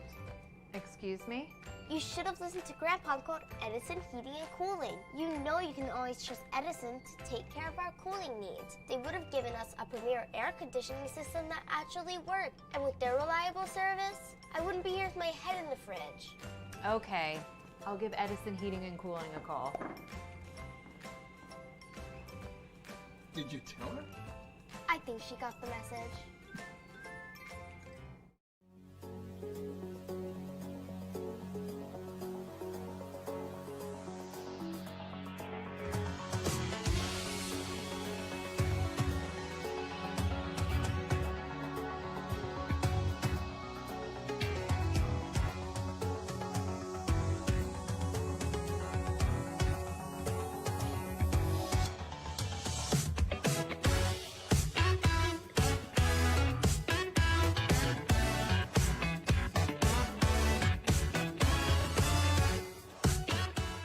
From the minute I walked into Lombardi & Lombardi, I knew they were the attorneys for me. I felt like I was walking into my family. I had a feeling that these were the people that were going to take care of me, and they did. From start to finish, the attorneys and staff at Lombardi & Lombardi were always available. They were compassionate. The confidence I had in them allowed me to get better, while they took care of everything else. If anyone needs help for an accident, this firm is for you.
Okay. Okay, folks. Dexter Gervin here, CEO and President of the B&EFF Group. Standing here with Tom Wilkins, and for many of you that know him as Crazy Tom, he's been with us since we started doing this back in 2007, when the technology wasn't even that well developed, and he was doing his podcast. But he's been with us ever since then. And being that as I step away from this level of football, I wanted to present something to you from the founders of the league, who can't be here today, but they said they wanted me to make the presentation. So, the B&EFF Group Lifetime Achievement Award in Broadcasting from 2007 to 2021, we'd like to present this to Mr. Tom Wilkins. Wow. Well deserved. This is obviously something I did not expect. And Dexter, I absolutely appreciate this tremendously. This, obviously, you guys kind of kept this under the rug a little bit. Yes. But I'll tell you, when I started things out in 07, we were bouncing all over the place and doing podcasts and stuff. I mean, there have been plenty of memories. There have been a lot of up times. There have been a lot of down times. But everyone who I've encountered along my way over the last 14 years here in with a Major League Football, and even when you've been known as other things beforehand, you guys, I mean, I could go do a lot of things here, but I just want to send my personal thanks to you, Dexter, and everyone in Major League Football and all those who have been in my path for the last 14 years. I'm very humbled by this, and I remarkably appreciate it. Well So, deserved. thank you again. Well deserved. I'm not Tom crying. Wilkins, everyone. Crazy Tom, been with us since day one, 2007. Enjoy. Well deserved. Thank you again, Dexter. All right. Well, so much for the interview.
All right, we are back here for the second half of play. Tom Wilkins here. Coach Nick will be with me in just a moment. Howard Gabriel on the controls. The Philly Red Raiders, they'll be starting the second half with the football. They could not cash in, getting as far as maybe the 4-yard line at the end of the first half. Couldn't punch it through, but they will be given another shot as the Seminoles will be kicking off the start the second half. The only touchdown in this game was a 31-yard touchdown from quarterback Gerald Wilson to Kareem Williams, and that was after a shanked punt off the side of the Raider punter's foot. And with the 2-point conversion, that's been it. So 8-0 as the second half is now underway. Still overcome by what just happened. But anyway, it's taken about the 30 to the 40-yard line, then brought down right after that. 45-yard line. There we go. Great field position for the Raiders. Yeah, Tyreek Smith was the one to return, and they're going to spot at the 45, so very good field position. Now, real quick, as we start the second half, Coach, what do you see on the adjustment side on both sides of the ledger? I think you're going to start to see even more throwing from the Raiders. That's where they've had their success so far in the game. It's just a shame they couldn't punch in down there. A couple of mishaps, but they showed they can have a sustained drive, and I think that they're going to stick with that and really begin to attack. This first quarters, feel it out, make your mistakes, and now it's time to go on the attack. They're 8 down, and they got something to make up here. There is a shaken up Raider at the end of the return at about the 45-yard line. Now, I would have to suspect things open up a little more with both teams, but I think it's a matter of who plays better in the trenches that will come away with this championship. Of course, Brooklyn looking to win their second consecutive championship. So we're going to see how everything plays out, and we'll see who the better quarterback is between Wilson and Campbell. And Campbell will get another chance, but obviously we're still holding play. It's possible another Raider had the wind knocked out of him. Yeah, the man was Bradley Davis out of Lincoln University that was shaken up a little bit on that last play. But this is a little bit hard for a nice respect on the part of the Seminoles, making sure that he was all right. So this game's going to have to open up a little bit, Tom. See, there's 2 ways to play. I don't know what the coach's inclination is. Some coaches play to win all the time. Sometimes when you have a lead, you're playing not to lose, and that could be disastrous. So both teams are going to have to come out very aggressive on both sides of the ball, particularly on offense. And here we go, ready for first down. Let's see what my friend Jeff Campbell's going to pull out of his socks this play. Well, he's had a couple of nice play calls. Some have worked out for him, others have not. Let's see how this all plays out. 4 receivers set, they triple the near side. 1st and 10 from their own 45-yard line as Campbell will pitch it out.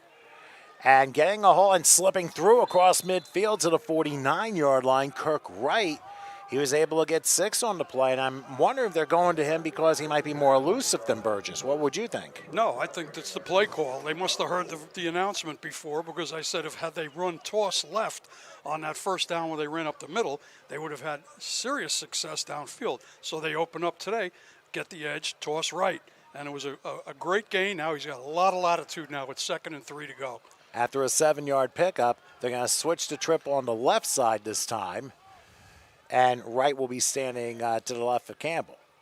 2nd and 3, play fake, screen shot to the left. And is Brooklyn there? Oh, they are there and then some. Forcing him out of bounds on his side of the field. Ends up being a 3-yard loss at least.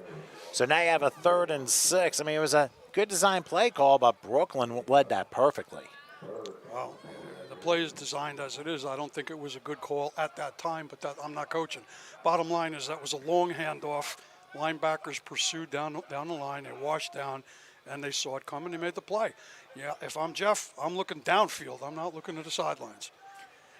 So 3rd and 6 from the 49-yard line, and we're going to see how this thing lines up.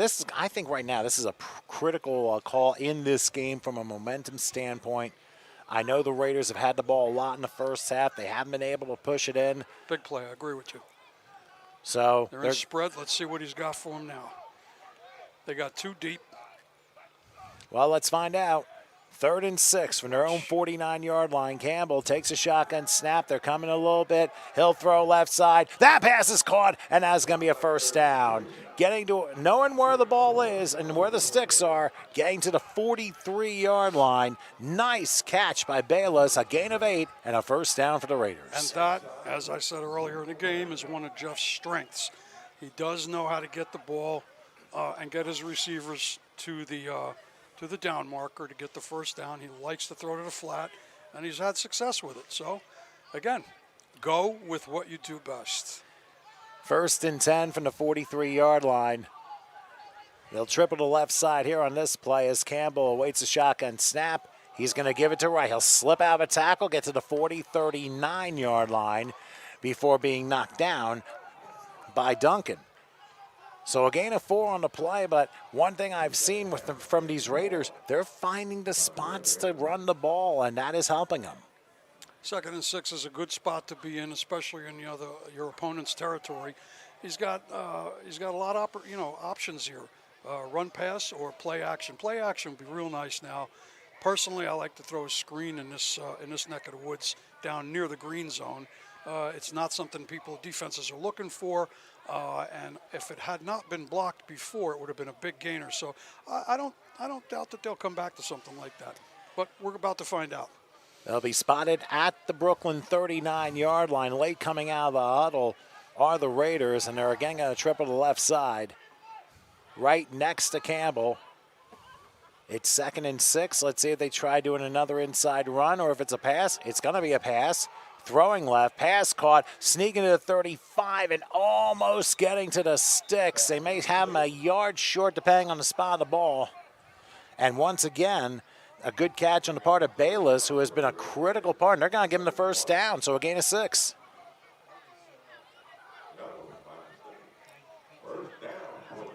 Oh, I'm sorry, the catch, I believe, was made by another veteran, Hassan Brockman out of George Washington. So 1st and 10 now, and here comes those Philly Red Raiders driving again at the 33-yard line. Single back this time to triple, now goes to the near side. Campbell under center for a rare time in this game. And somebody jumps, and that's going to be a false start. I don't think that's exactly what the Red Raiders had in mind, Coach. No, I think actually the guard leaned forward, and he's a pretty big young fella, so he got caught. Well, you certainly don't want those penalties, especially when you have a couple first downs going for you. Yeah, I don't think this will be a showstopper, though. They got some good momentum now. Jeff knows what they're giving him. He's going to go ahead and take what they're giving him. I would say short passing might be a critical thing these next couple of plays. 1st and 15 rather, from the 38-yard line. This time they go spread. Right to the left. Here's Campbell back. They're coming this time, and he's going to be crushed down. He's going to only get to about the 40. It's going to be a sack. So that was Murad Hardy out of Irvington who came down with a sack. Ends up being a 3-yard loss to the 41-yard line, and suddenly the Red Raiders are going in the wrong direction. Now you got 2nd and 18. You're pretty much sure it's going to be back-to-back passes. What did you think, Coach? I'd pretty much put some money on it, but I'm not a gambling man. Right now, that offensive line has got to start protecting him. And these receivers got to get open. He had about 4 seconds before they put their arms on him. But you got to get that ball off in like 3.5 now because they're coming hard. 2nd and 18 from the 41-yard line. They slowly break the huddle, and looks like this time they will triple to the left side. So they've been switching sides with the triples, and now we're going to see if they go on that side or if they go on the weak side of the receivers. From the 18. Now they send Burgess in motion. Campbell back, and he's going to, that pass went off of Burgess's fingers, and that could have been close to being intercepted. Fast developing play, but a little too fast. It ends up being incomplete. Now you got a 3rd and 18, and obviously, Brooklyn's coming for all it's worth. Well, he's got to go for the gold now. He need a first down. Well, what the Red Raiders need, obviously, is a touchdown, a 2-point conversion. They've used most of the first half of this third quarter on this opening possession. So I think the job of them keeping the Brooklyn offense off the field has worked, But their personal offensive execution has been a major flaw, especially in critical moments. Brooklyn has been able to raise things up and play at a championship level when they've needed to. Now let's see what they do here on 3rd and 18. And it all precipitated from that false start. Now they got everyone in motion here. Surprised they might be calling timeout here because they have no idea how to line up. And that's a critical timeout against the Red Raiders because they didn't have to play all set. Those are mental mistakes, and unfortunately, mental mistakes lose games. Any type of mistakes, especially at this level. Remember, you're playing in a championship game. You are going to have a very, shall we say, every mistake's going to be magnified at this time of the year. I mean, they've been playing since July and August and leading up until this moment. There have been a lot of people who have won many championships, or chips as they call it here in this business, and there have been others that have yet to smell a championship. And unfortunately, hey, that's the way it goes. But if you're gonna be a championship level team, you gotta make sure you cover every little thing. You have to really. They say the devil's in the detail, but the angel's in it as well. The Angels are always in it, but at the end of the day, mental mistakes in a championship game is unacceptable. Those are the mistakes you make leading up to the championship game. Much rather make a mistake on the field of play, engaged, than a mental mistake, which gives the defense a tremendous psychological advantage, Tom, because they think they've got you rattled, and they may very well have them rattled. They went from a significant sustained drive to 3rd down and 20.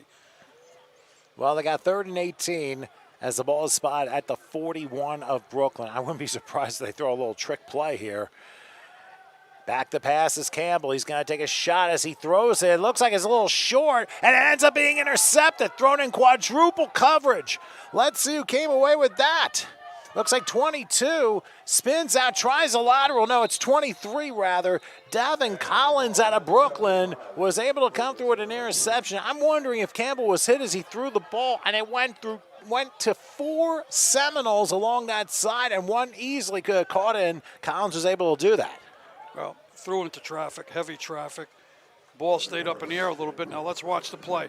Okay, he's got a good drop. He finally takes a drop. He's got good time, steps up in the pocket, takes a second too long, gets hit as he throws, and the ball is up there. But there's 5 Seminoles around the receiver. That's quintuple coverage.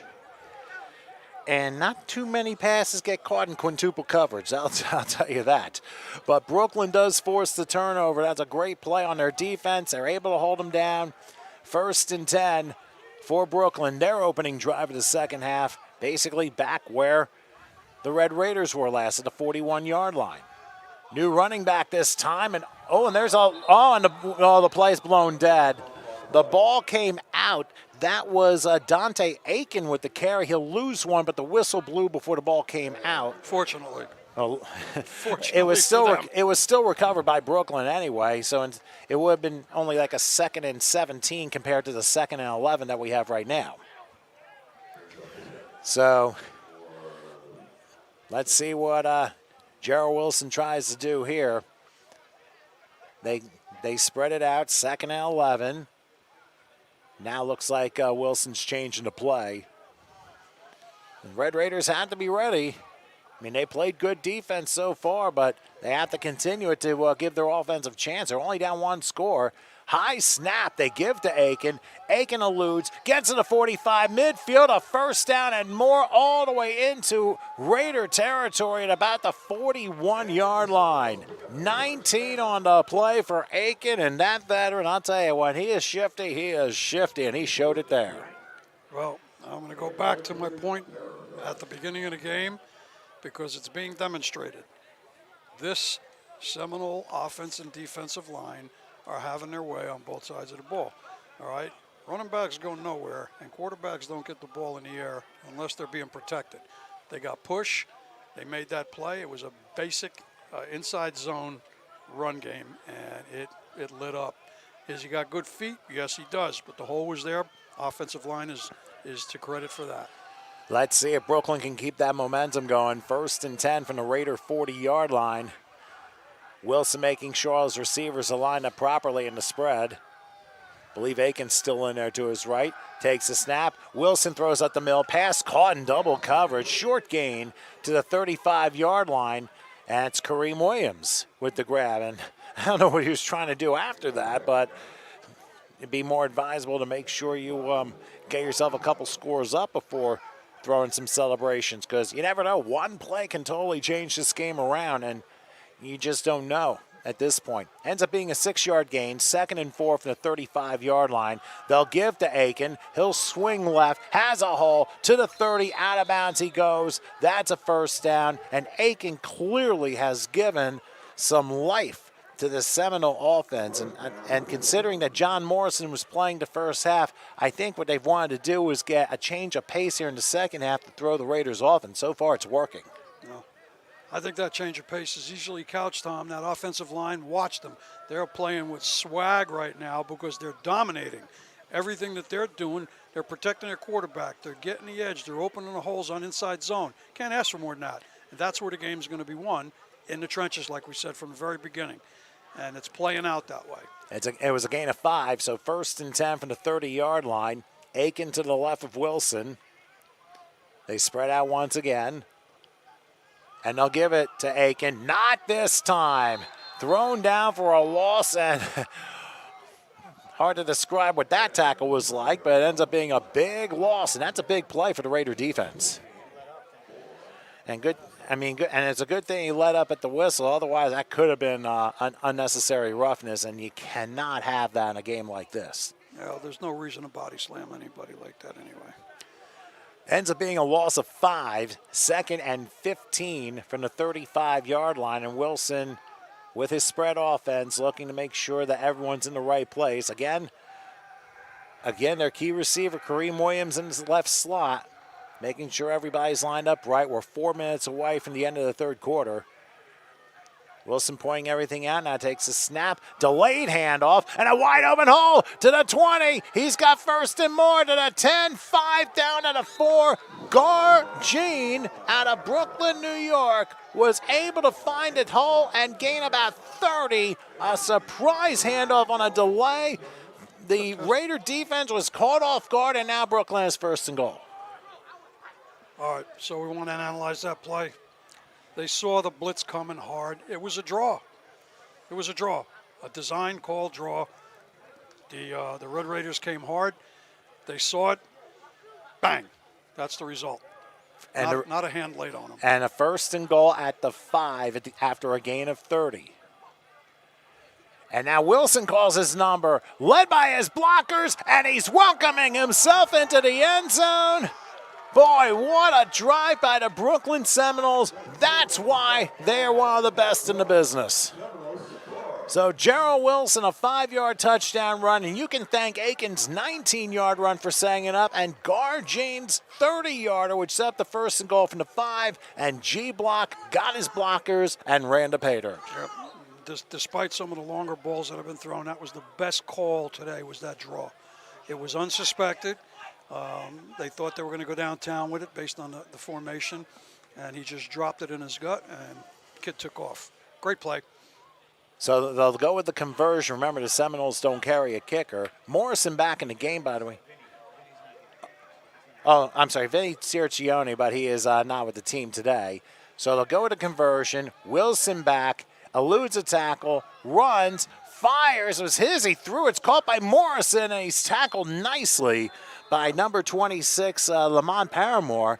And the conversion is no good, so Brooklyn ends up with a 14-0 lead with 2:59 left in the third quarter. Why don't we look at Garjean's 30-yard run, and, Coach, describe to me what happened there which set up the second score for the Seminoles. Watch the D-line. Watch how hard they come. Quarterback holds the ball for a second, drops it in the belly, runs a perfectly executed draw. Now watch the D-line. They let him come in almost unabated. All right, here they come. Here they come. Boom! They're all spread like a pocket, and he's got one guy to beat with a blocker downfield. That's a beautifully executed draw, design call. He knew they were coming, and, boy, he handed it right back to him. And Richard Williams is the one who brought him down on that key tackle. One play later, G-Block was able to get the score. And Right now it's 14-0 and a must-score territory for these Philly Red Raiders. Keep in mind, at the end of the first half, they got the ball at the Seminole 25. They drove as far down as the 4, got no further, couldn't get any points. Got the ball to start the second half. Interception. Look how the momentum is turned based upon that. All right, so here's the kickoff. Tyreek Smith takes it about the 18-yard line, reverses, and reverses again, hoping for a block, and it's an illegal one.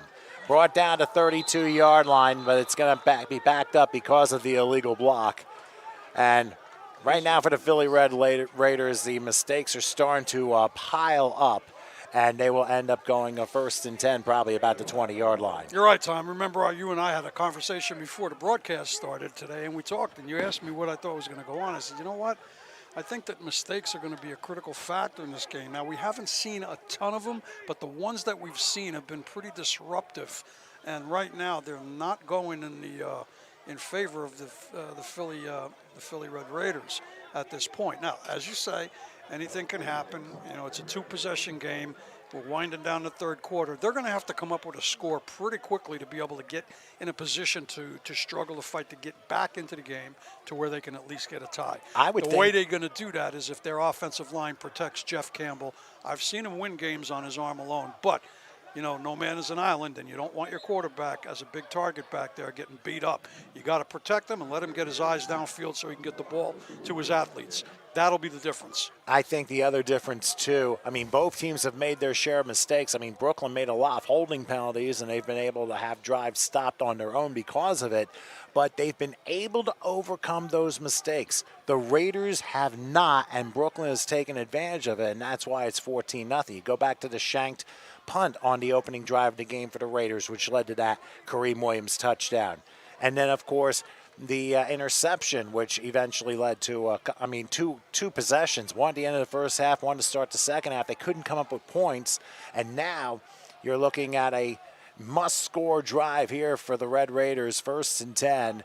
The ball at the 19. It's a low snap, but Campbell able to get a hold of it. He'll still fire, and it's nicely grabbed at the 47-yard line. How about that catch on the part of Tyree Rucker? I'm glad that he made that catch. I don't know why the ref blew that whistle. Nobody touched the kid. He could have got up and run and scored. This is NFL rules. If he's not touched and he hits the ground, he can get back up. Not exactly sure what happened. What I said was I saw it, and give Jeff a chance to look downfield and get the ball off. They did that this time. Let's see if they can sustain that for him and get a drive. After a 28-yard gain, 1st and 10, Red Raiders at the 47-yard line. Another low snap. This time they're not going to be able to do anything. As a matter of fact, Brooklyn recovered it at the 45. One big play that went well, and now a critically bad play. The fumble recovered by Troy Duncan, and Brooklyn, also in there, Murad Hardy, who has had a great defensive game. He recovers the fumble. Duncan was in on it too, but Brooklyn will get the ball, and now a late flag coming down. That's going to be a sideline flag. I hate to be repetitive, but mistakes, some mistakes hurt, some cripple, and others kill you. Well, that might go past it. Yeah, well, that was second-degree manslaughter right there. Well, I mean, and consider the snaps, the 2 snaps on the drive. They were short of Campbell. That's what I said. So I don't know if they had a new center. So I don't know exactly why. They may have changed the center along the line, and that's probably why they fell short those last 2 times. I believe they're going to call a delay of game foul against Brooklyn, but of course that was after the recovery. So it's only a 5-yard penalty, and Brooklyn will begin at the midfield stripe. But they're up 2 scores, and it's a short field for them anyway. So they could get 1 touchdown pass to Williams here, and that could just pretty much do it. I think they're going to just try to run the ball, bury that clock, and get these guys buried down deep. And if they get down inside the 30, then they're going to push hard for a score. But up to that point, I think they're going to run the ball, get into the 4th quarter, and try to get a sustained drive going here so they can wear down the clock. Well, Time is not in favor of Philly right now. That is correct. 1st and 10 from the midfield stripe. Wilson's going to hand off guard Gene, who had that 30-yard run earlier. This time he only gets 2 to the 48-yard line, so the interior of the defense for the Red Raiders was able to hold. We're down to 1:20 and counting here in the third, and Brooklyn with a 14-0 lead over the Philly Red Raiders. And again, they usually get the calls from the sideline, so they operate without a huddle, and they spread again. I think Gene's still going to be in there too. Wilson shotgun. Second, it's only 1 yard gain too, so it's 2nd and 9 from the 49-yard line. And I'm sure Brooklyn's aware as to how much time is left, so they're obviously in no hurry.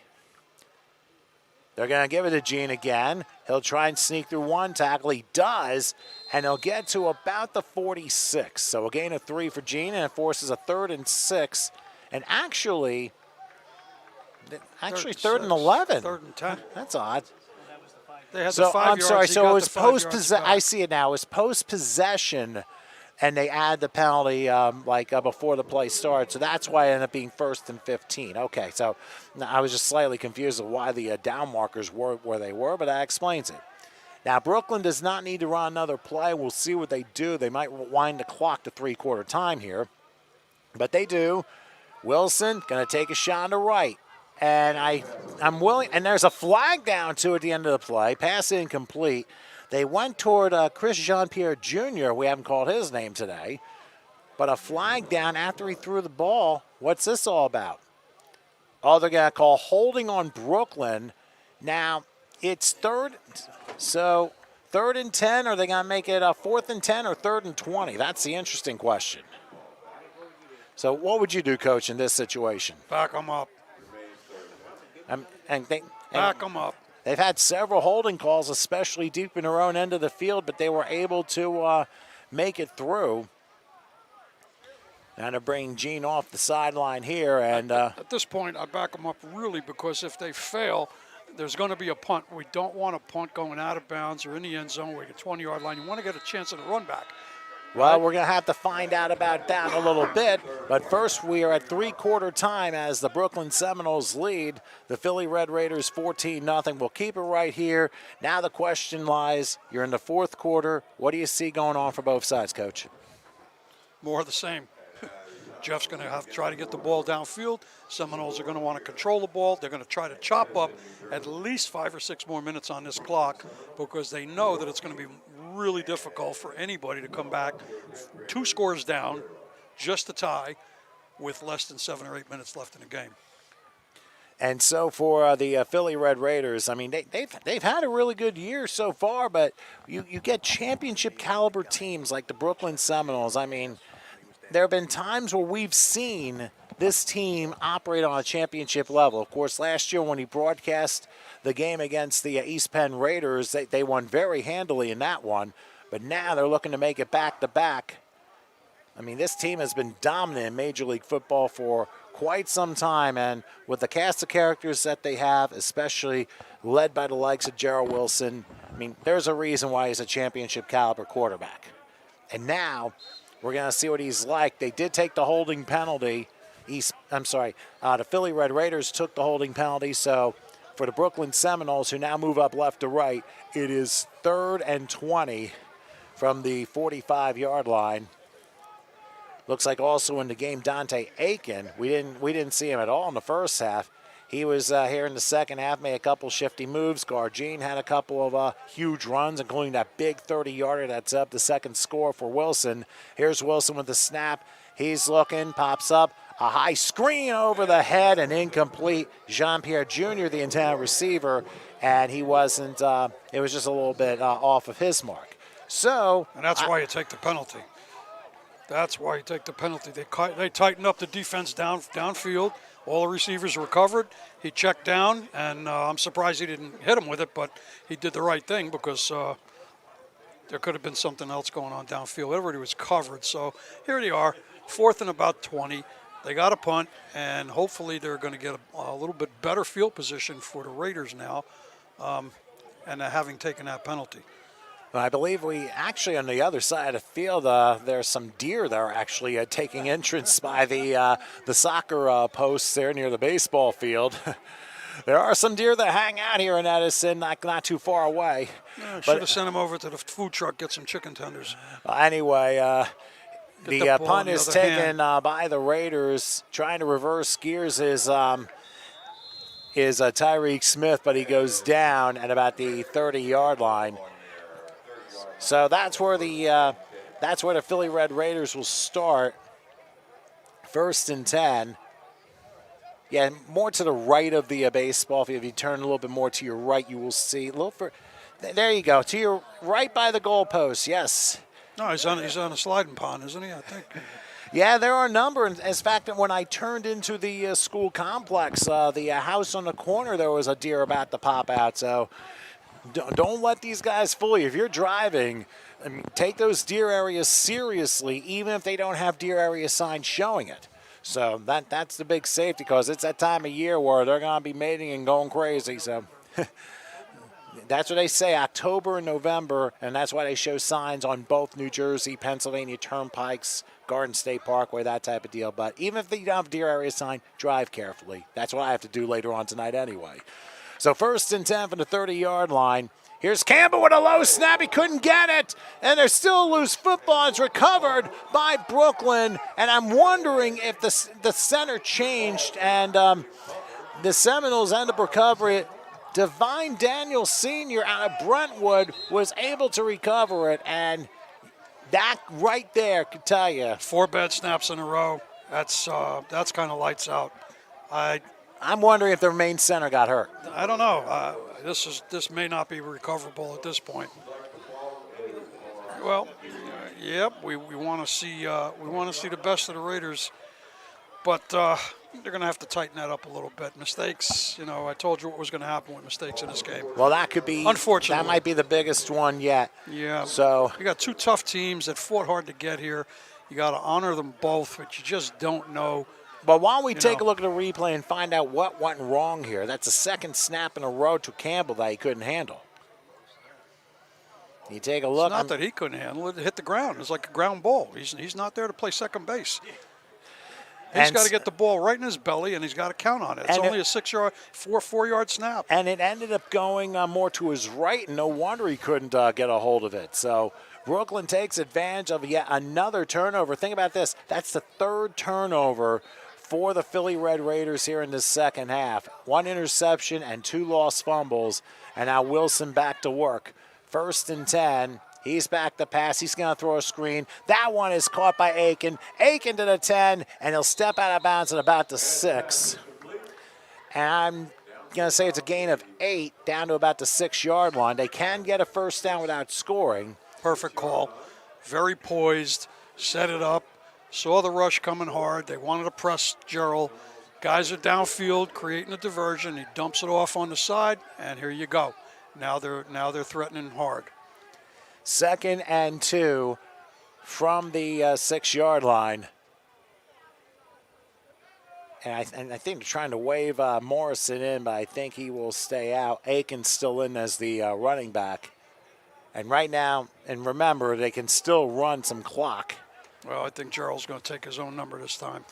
Well, he does have a rush of 5 yards for a score. That was the last one. This is a high snap. He's going to try it again, and there's a flag down as he gets in the end zone, so hang on. That could be a hold because I think the defensive lineman was basically tackled. He put him on the ground, and that's Nick, generally you're right. holding. You're right, Nick. It is a hold, so take the points off the board, and it'll be a 10-yard penalty. But I told you Gerald was going to hold the ball. I told you to take off with that ball. And so now he's going to have to try and run from 16 yards. And actually, it's a spot foul, so it is a 10-yard from the previous spot. So 2nd and 12 now from the 16-yard line. Brooklyn's been hit with like 5 holding penalties today. Yeah. Which is a little bit unlike them, but I don't think it's going to really matter too much, Tom. They got 4 down. They're going to play. They're playing 4 downs. They get 12 yards, and they've been moving the ball. So, right now that offensive line is getting push. Here is Wilson back. They're coming on a rush. That's he's what hit, they needed. and the ball is loose. Who's going to come up with it? There's a mad scramble. That's a Philly ball. I think it's Philly ball. Let's see. It's Philly ball. huge pile here to see who gets it, but if that's Red Raiders ball, Tommy, I'm pretty sure. That's why I say don't be so sure, because I think Dr. Harding's saying it is still the possession of Brooklyn. It's third down. Wow.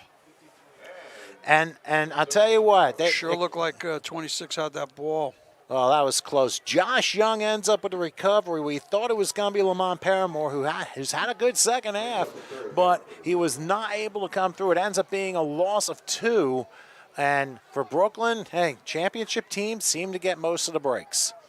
But now they're faced with a 3rd and probably 14 from the 18-yard line. Wilson making sure his receivers are lined up as we're down to 11:45 and counting till time. Let's see what Wilson does. He'll be looking for the end zone right now. Wilson back. And He's looking. He pump there it fakes. is. Going to take a shot right here, and he's got it. Welcome to the end zone. A tremendous catch by Chris Jean-Pierre Jr. He was wide open in the back of the end zone. And once again, not taking advantage of opportunities, comes back to haunt the Raiders.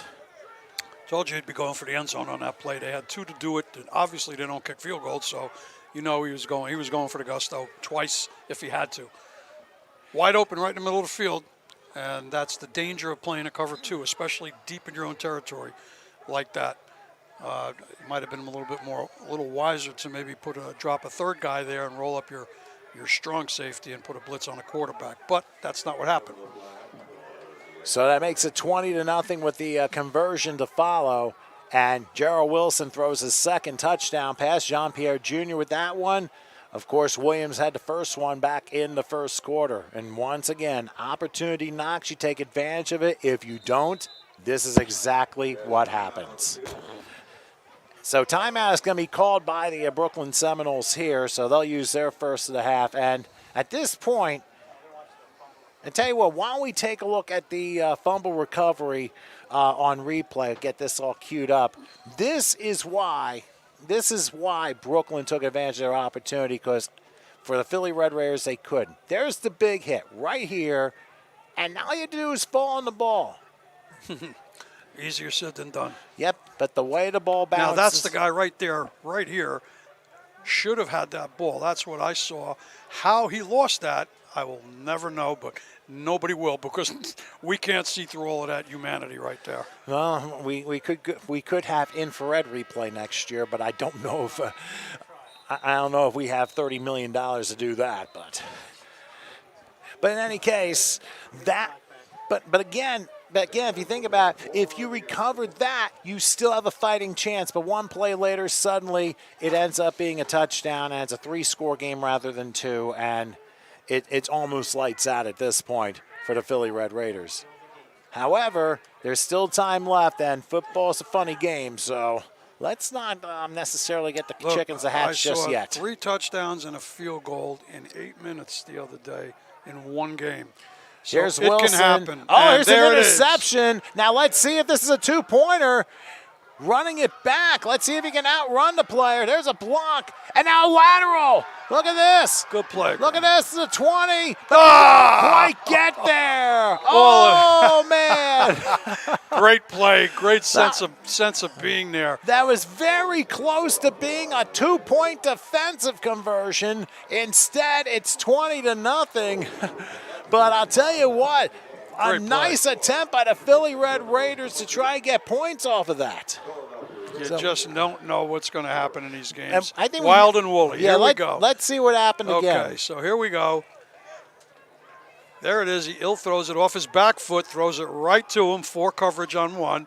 And he's going to sideline, but little number 1's pretty fast. And he's running him down. Here's the pitch. This is beautiful. Give it a little more gas, son. Don't stop. Oh, boy, if he didn't stop and try to juke, he would have been over there by the pylon. But nevertheless, a great, exciting play. Welcome to minor league football, folks. Well, Bryant Lewis Jr. had the interception, and Shadid Cheeseborough was the one who had the lateral, but just couldn't get it in. But that was a nice attempt. I mean, got some flair, and you got to try and put points on the board. And even if it was successful, it still would have been a 3-possession game anyway. But at least you would have hatched a 0 from the ledger that you were on. Well, I got to tell you something. Those two kids right there are two very good friends of mine, and I've two of my favorite ball players over the years in this leagues, and they got to put on an exciting show there. Even if it didn't score, it was a great play. And I'll tell you one thing. Considering the way they have played, I mean, and they're not going to give up. There's no question. Now, the kickoff is bobbled at about the 15-yard line. Let's see what Tyreek Smith does here. Moving to about the 30 and to about the 37-yard line. That's where that's where the Raiders will start. And now, a little bit of, and now we got some extracurricular activities, and flags are suddenly flying here. And I think we may have offsetting unsportsmanlikes here at the end of the play. I don't know about that. Number 6 initiated it, and he was the one seen, and that's where Harding threw the flag. But you know what? When you're up 20-0, I guess you think you can get away with that nonsense. And you know what? It's uncalled for. It had no effect on the play, and what it does is it gives a 15-yard penalty. Mike Lowry would be the one guilty of that. And you have to remember, it's like you think you can get away with it, and then you're like, we don't know these refs very well, do we? It's one of those, we're up 20, we don't care. And that's what happened, and he got penalized. He's right in the ref's face when he did it. They're offsetting. They're offsetting. Okay, said on the other side, the guys on the other side of the ball had one too. You shouldn't have to resort to that. And let's go back to the football. So we've had the Raiders with good field position every possession out beyond the 25, 30 yards, in some cases the 40. And they have not been able to get the sustained drives that we need for them to get in the end zone. But look at his field position. You're starting at your 40. You got to get something going. So right now with the ball, 1st and 10, they're spotting the ball close to the 40. Let's see what Campbell does. He gets a good snap this time, but he's under a big rush, and he's going to go down all the way back to the 28-yard line. Ends up losing 10 on the play, and now the Seminoles are rolling. George's getting, as well as Everett Donaldson out Mount Vernon. They were in on the sack. They'll share that, and an 8-yard loss to boot. I don't like to make predictions, but I'll stand on what I said at the beginning of the game. And this offensive line, for their size and capability, it's not getting the job done for Jeff. And they have not established a run game. If he can't get the ball downfield with some solid blocking up front, this is the result that's going to happen, unfortunately. But that's where the game has been won, in the trench. So 2nd and 18, ball is spotted about the 30-yard line. Clock running out, just over 10 minutes till time. And for the Philly Red Raiders, I think you would need a really big play to get themselves on the scoreboard and then try an onside kick to see if they can keep the momentum going. They got to chip away. They're going to go empty gun. They're going to diamond the receivers on the near side, so they quad the left. We'll see what Campbell does here on this play. 2nd and 18, right outside the 30-yard line. Campbell, a low snap, under a rush, gets a screen over the other way, and taken to about the 30 and thrown down maybe the 32, 33-yard line. So not much there, but it forces a 3rd and long, and right now you're in 4-down territory. What'd you think, Coach? Yeah, it's almost 9 minutes left in the game. I don't think that they're going to take that chance. They don't want to go get scored on again, so my guess is if they can't push it up the field in the next play, they'll probably kick it away and try to get the Seminoles backed up to their own end zone. That's the really only hope there, is to get them buried and to have them to do things differently than they would if they were starting on their own 30 or 35 like they've been. Remember, location on the field dictates, all right, what you can do in any given situation. Football is situational, and it has a lot to do with the territory, where you are on the field. That was only a 2-yard gain, so 3rd and 16 from the 32. They again spread. Campbell in the shotgun. Let's see what he does here. You know Brooklyn's going to be firing again. Good snap. He's back. Going to take that deep shot down the field, and too high, incomplete.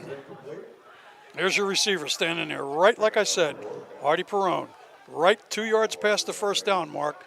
That's one of his favorite receivers. I'm surprised he didn't see him. He's wide open, and Artie can run with the ball after he catches it too. That could have been a long gainer for Philly. But when you've been under pressure, a lot of pressure, and they had a good pocket for him that time. He stepped up, got it in there. I think he thought he was going to get hit, but he did get the ball off. Unless maybe Jeff was thinking he needed to get it all back at once. Well, I don't know that he thinks that way. Well, I'm not in his head, but I know him very well personally. I've known him for 20 years. That would be more like it, getting whacked, because he's been getting popped a lot. He's not exactly a youngster anymore. All right, well, 4th and 16, probably almost last shot here for the Red Raiders, as Campbell has Burgess to his left. They'll triple the right side. Looking over everybody. Campbell will wait to snap. He gets a good one, goes back, looks, takes his shot, and it's intercepted. Going back the other way. Here is Devin Collins, who now reverses gears. Boy, GPS systems got messed up, but he isn't. He's going to get a pick six out of it. Welcome to the end zone. Another interception. Devin Collins. This time he takes it to the house or other living confinements he's at, and Brooklyn extends their lead with a touchdown on defense. And that's why I said punt the ball on 4th. They were laying in wait down there. It was like a spider with a web, waiting for it, playing loose, and they jumped it. Had he punted the ball, got that ball, they still had 8 minutes in the game. They may have gotten a fumble. Can't second guess it now, though, but. And I'll tell you this much. As far as the Red Raiders are concerned, and now they understand they're playing a championship team, it's like you cannot turn the ball over. And 4 possessions in this half, they have turned the ball over all 4 times. And the last 2 were the ones that ended up, actually 3 of those 4 have resulted in points. I think the first one did not result in points, but the last 3 have. And that is where 18 points off turnovers can really get you. And there's still 8:20 left, so now it becomes a game of pride as Seminoles feel like they have this one in the bag. But you mentioned, Coach, there's going to be obviously some crazy endings, but let's see how things play out as Aiken's in the game now for the conversion. We'll see if we maybe have a more of a razzle-dazzle play compared to the last conversion that we had. I don't know. I think they're going to go right at him. Gerald, he's just going to run the ball himself. There's no need to do much of anything else. Just tuck it in and go, or just toss it in. And that's exactly what he did. There it is. A 2-point conversion. 4 mistakes, 4 scores. And the one who caught the conversion was Langley Young to make it 28-0 Seminoles. And I think maybe we get a replay of that interception. I mean, you talk about going sky high for it. Collins was able to do that. And, I mean, I don't know if we can ever design a route the way that he ran it in, but, I mean, that's called huffing and puffing and getting 6 points out of it. Now, look how loose the defense is. The linebackers are 5-6 yards off the ball, maybe almost 10. Okay, look at this. Look at the corners. Corners are locked up. They're playing one-on-one, juking. But watch what they're doing. They're trying to confuse quarterback, okay? You see a lot of people up here? No, they're all back here. Deep secondary. See that? How many Seminoles were around that receiver? There were like 3 to 1. Yeah, there were a ton of them. Exactly. And he just ran a big, like a 20-yard circle. He went. Big bad wolf. They were laying in wait. And I mean, that was a tremendous play. A 48-yard interception return for a touchdown for Devin Collins. And once again, Brooklyn Seminoles, they showed dominance here in the second half, and that's why they're up 28-0 right now. But, the Philly Red Raiders not going to give up. Now they're going to go with a squib kick. And they got it. And, oh, my goodness, they go directional. And they're going to be a flag right there if the ref sees that. That was uncalled for, too. The recovery by, I believe it was Khalil Doumbia. And he didn't mean to get an onside kick either. It was just off the toe to the right. I mean, we've seen some crazy things, but that one also. I mean, let's take a look. We got The white hat threw a flag at the 30. I think he's looking at the play that happened up here where the guy basically slammed the guy, and that's going to be in favor of the Seminoles. There was a very late hit that was uncalled for. The play was done and over. No need for it. So tempers are getting a little flary out here. I've seen a lot worse. This has been pretty well controlled, but we don't want to end on stupid plays like that. Yeah, that's very true. Just keep it as contained as possible. Everybody got to go to work tomorrow. Yeah, everyone's got to wake up tomorrow, most importantly. So right now, the officials are discussing what happened. So I didn't know. He's not even calling that play. I guess it looks like he's calling the delay a game. I'm a little nonplussed at some of the calls today, but then again, I'm not on the field, but I can see what's going on out here, and I don't know. You just call it the best way that you possibly can, and sometimes it just ends up. Well, the foul back here was egregious. You know, the play was already whistled dead, and one of the Philly guys came and leveled the Seminole, and I didn't see the ref looked right at it and didn't throw a flag. I guess he didn't want to add insult to injury since they already got the ball. Well, actually, they're. Oh, that's interesting. Oh, this is interesting too. They are putting the down markers where it is Philly Red Raider ball, which is a little bit unusual here. I mean, now they're reversing gears here. The guys on the sticks have no clue what's going on right now. So let's go. So let's play football. Let's get this thing going. Yeah, we still have a little over 8 minutes left, and we still have a few more interesting plays to dissect, as they say. But you look at both these teams as far as their routes getting here. I mean, wouldn't you say both have been impressive, Coach, even before today's game has gone down? Anytime you get to a championship game, you got to take your hats off. Listen, you know what? I say it every game. This is football. Stuff happens like this. The best teams take beatings. You just never know when it's going to go your way or not your way. You get out, you play as hard and as clean as you can, and you try to have some fun and do a good job. Well, Gene gets the carry, and there's a flag down during the handoff, so we're going to see what this is all about. So we went from a game of football to flag football in a matter of 5 minutes. So the play didn't happen, so they're going to rule it a 5-yard penalty either for a false start or an illegal formation. But so it'll be 1st and 15, and they're going to spot the ball at the 35-yard line.